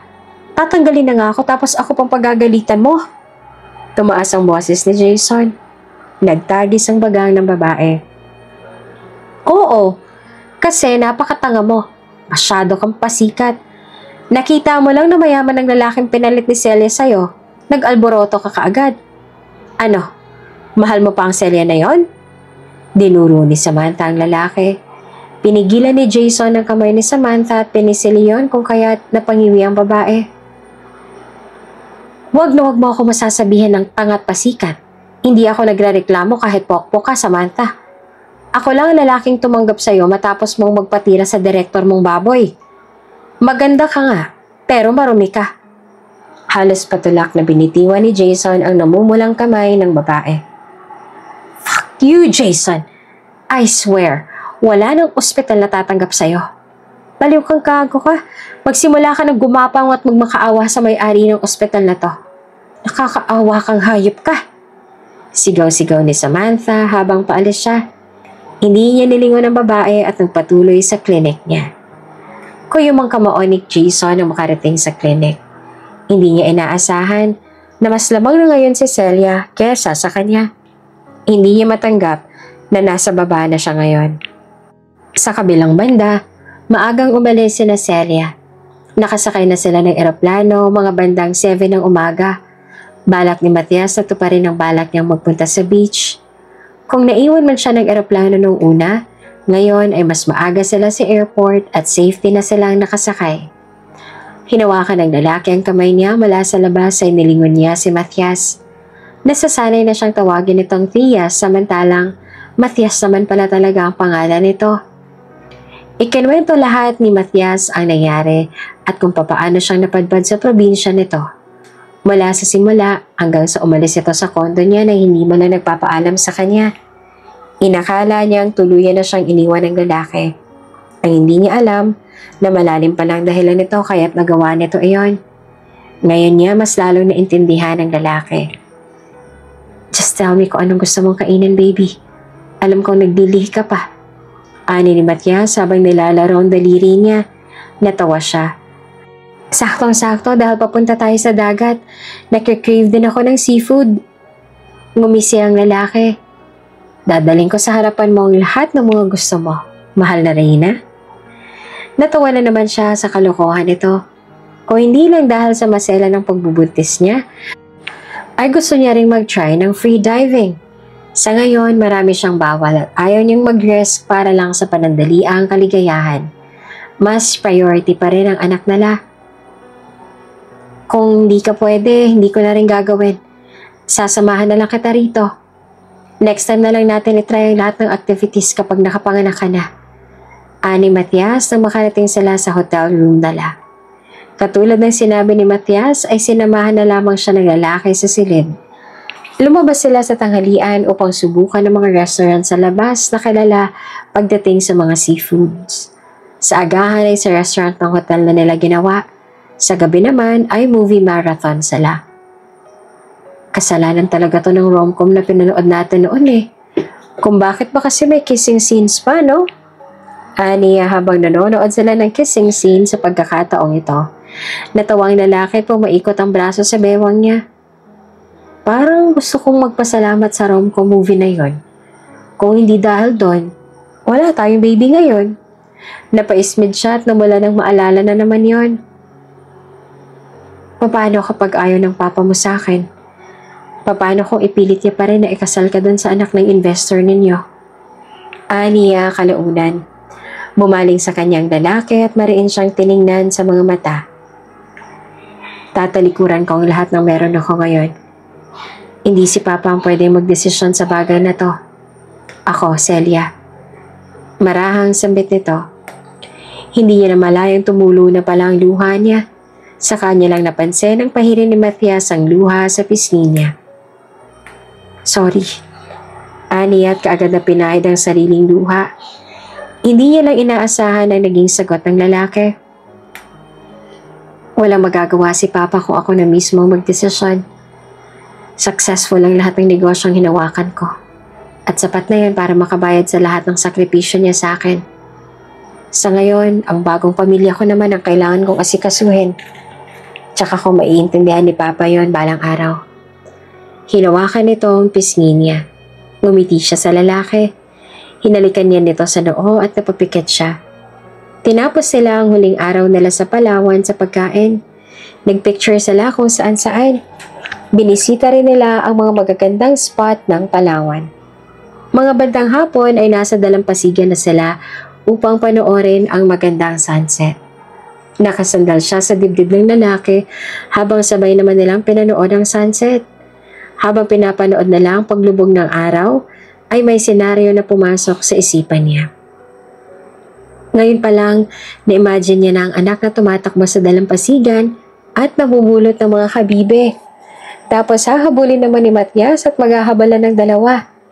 Napangiti siya habang naglalaro ang ganoong senaryo sa utak niya. Pagka-uwi natin sa atin, kailangan nating humarap kaagad kay Papa. Paalala ni Matias sa kanya. Kinakabahan tuloy ako ngayon nang sabihin mo yan. Ani at napapuntong hininga. Hinalikan siya nito sa noo. Hindi tayo aawayin noon. Sasabihin ko sa kanyang hindi niya makakargang apo niya kapag inaway niya tayo. Ani ni Matias habang natatawa. Sira ka talaga. Natatawa na rin siya. Linggo ng umaga ay dumiretso nga sila sa bahay ng ama ni Matias. Ang katulong ang kaagad na sumalubong sa kanila nang makarating sila. Nasa salang ama ninyo, sir. Formal na sabi ng katulong. Tumango naman si Matias dito at nakangiti na bumaling sa kanya. Ang mismo may-ari ng ospital ang haharapin niya. Kahit si Policarpio na head doctor nila ay bahagang puntot kapag tungkol sa pamilyang Wesselton ang pinag-uusapan. Kaagad siyang tumayo nang maayos ang marinig ang boses ni Matias na tinawag ang ama nito. Nasa harapan na nila ngayon ang ama ni Matias. At unang tingin, alam mo kaagad na hindi ito madaling pakisamahan. Istrikto itong tignan at mukhang parating iritado. Have a seat. Nito sa seryosong tono. Kaya kaagad siyang sumunod kay Matias. Kung pwede lang siyang magtago sa bulsa ng kasintahan, ay matagal niya nang ginawa. Sinipat siya ng ama ni Matias. Kinabahan siya, ngunit nagawa niya pa rin ang umiti. Pa, don't look at her like that. Sita bigla ni Matias sa ama. What? Hindi ko lang inaasahan na totoo pala talaga ang girlfriend na sinasabi mo. Akala ko nagsisinungaling ka lang para tigilan na kita. Ani Mr. Wesselton na seryosong tono. Mayabang naman na umakbay si Matias sa kanya. Ako nga po pala si Celia. Isa po ako sa doktor ng hospital ninyo. Nice to meet you po. Aniya tumayo upang magbawa kay Mr. Wesselton. Lorenzo Wesselton. Pagpapakilala naman ito, ngunit nanatili pa rin ang kaseryosohan sa mukha. Kailangan niyo na magdesisyon kaagad para sa kasal ninyo. Pumaikot ang braso ni Matias sa bewang niya nang maupo siya ulit. Pagkatapos yan na pong mga anak pa, ani Matias. Doon itila natigilan ng ama. Nagtaka siya sa naging reaksyon ng ama nito at nilingon si Matias. Hindi niya alam, ani Matias sa kanya. Mga anak! Napatayo ang ama ni Matias tapos ay napatingin sa kanya. Alanganin tuloy siyang tumango. Opo, buntis ako. Doon lang tila nagbagong emosyon sa mukha ng matanda. Napahawak ito sa dibdib kaya't natakot siya at mabuti na lang at mabilis na nakalapit ang katulong upang bigyan ng tubig ang matanda. Diyos ko, talagang magkakaapo na ako. Akala ko kailangan ko pang ipagduldulan ang anak ko sa anak ni Mr. Ariston upang magkaapo lang ako. Bigla na lang naiyak ang ama ni Matias. Hindi niya inaasahan yun mula kay Mr. Wesselton. Ano pang hinihintay mo, Matias? Gawin niya na kaagad ang kasal bago pa manganak si Celia. Naku, sa wakas na tauhan ka na rin. Bulalas ni Mr. Wesselton. Kung magulo ang ama ni Matias nung wala pa itong siniseryosong girlfriend, mas magulo ito ngayong buntis si Celia at nalaman ng matanda na totoo pala talagang may girlfriend ang anak. Araw-araw itong may tawag. Parating pinapaalalahanan si Matias na asikasuhin na kaagad ang kasal. Natatawa na lamang si Celia sa tuwing maaalalang minsan ang pinatay ni Matias ang cellphone para lang tumigil sa kakatawag ang ama. Matapos mga anak ni Celia ay isinagawa na nila ang kasal nila ni Matias. Hindi nila sinunod ang gusto ng ama ni Matias na magpakasal kaagad. Hindi na rin naman ang ulit ang ama ni Matias nang lumabas ang una nilang anak na lalaki. Masayang-masaya ito na kinaraga ang unang apo mula sa nag-iisa nitong anak. Bumalik sila sa Palawan, ang isa sa pangarap niya, kasama ang kanilang anak. Baby, ako na dyan. Maupo ka na roon. Ani ni Matias nang lapitan siya. Tapos na ito sa pag-aasikaso ng sausawan ng inihaw na bangos. Samantalang siya naman ay nagpapaypay ng bangos. Sige na baby, mangangawit ka, mahihirapan kayo ni baby. Hinibas ito ang tiyan niya. Yes, buntis ulit siya after niyang ikasal sa lalaki. Nag-iisang anak si Matias kung kaya talagang naglumuhod ito para lang pumayag siyang dagdagan pa ang anak nila. Mas lalong natuwa naman ang ama ni Matias nang malaman na buntis ulit siya sa pangalawa nilang baby. Si Thias? Tanong niya kay Matias. Nandoon kay Papa. Huwag ka mag-alala, bantay sarado yun. Mas mahal na ng apo niya kaysa sa akin. Himutok ni Matias. Natawa na lang siya. Spoiled sa lolo itong apo. Mas mahal nga nitong bata kaysa sa sariling anak. Thias ang ipinangalan niya sa anak nila. Siya pa mismong pumili sa pangalang iyon. Kaagad ang naisip niya. At least sa pagkakataong iyon, nag-e-exist na ang totoong Thias at hindi na lang gawa-gawa ni Matias. Pinagmasdan niya ang dalampasigan. Natanaw niya ang ama ni Matias na kasamang apo sa dalampasigan. Ito ang tagabitbit ng mga pinulot ng kanyang anak. Animo ay ginawa ng alalay ang mismong lolo nito. Isang mayamang may-ari ng napakaraming ospital sa Pilipinas ay tagabitbit na lang na yon ng mga kabibi na pinulot ng anak niya. Napapailing na lang siya. Kung tatanungin niyo ulit ang sarili kung worth it ba nung binigyan niya ng chance si Matias, masasabi niyang oo. Worth it na worth it. Mabuti na lang at nag-take siya ng risk. Kung nanatili siyang takot noon at nagpakaduwag, ano kaya naghihintay sa kanyang kapalaran? Nagpapasalamat siya sa alon at inanod sa probinsyang iyon ang babaerong si Matias at nakilala siya nito. At nagpasalamat siya sa mga taong naging daan upang magkalapit sila ng lalaki. Hindi niya inaasahang papayag si Mr. Wesselton. Ang totoo niyan ay matagal niya nang ihanda ang sarili. Inaasahan niyang ipagtatabuyan siya ng ama nito. Let's eat, baby. Lumapit si Matias upang yakapin siya at halikan sa batok. Huwag muna nating sirain ang moment na maglolo. KJ ka talaga. Aniya sa asawa. Minsan na nakakapunta sa bahay nila ang ama ni Matias. Minsan lang nito makasama ang apo kaya sinusulit ito ang pagkakataon kasama ang apo. Gawin kaya natin 100 ng mga apo niya para mas lalong mabuti ang buhok ng papa ko ng konsumisyon. Bulong ni Matias sa kanya. Bumusangot siya sa lalaki. Ano akala mo sa akin, inahing baboy? Tumawa ito tapos niyakap ulit siya para lambingin siya. I love you, baby. Bulong nito sa kanya. Nilingon niya ito. Lakasan mo. Kaya tumayo ito at sumigaw. I love you!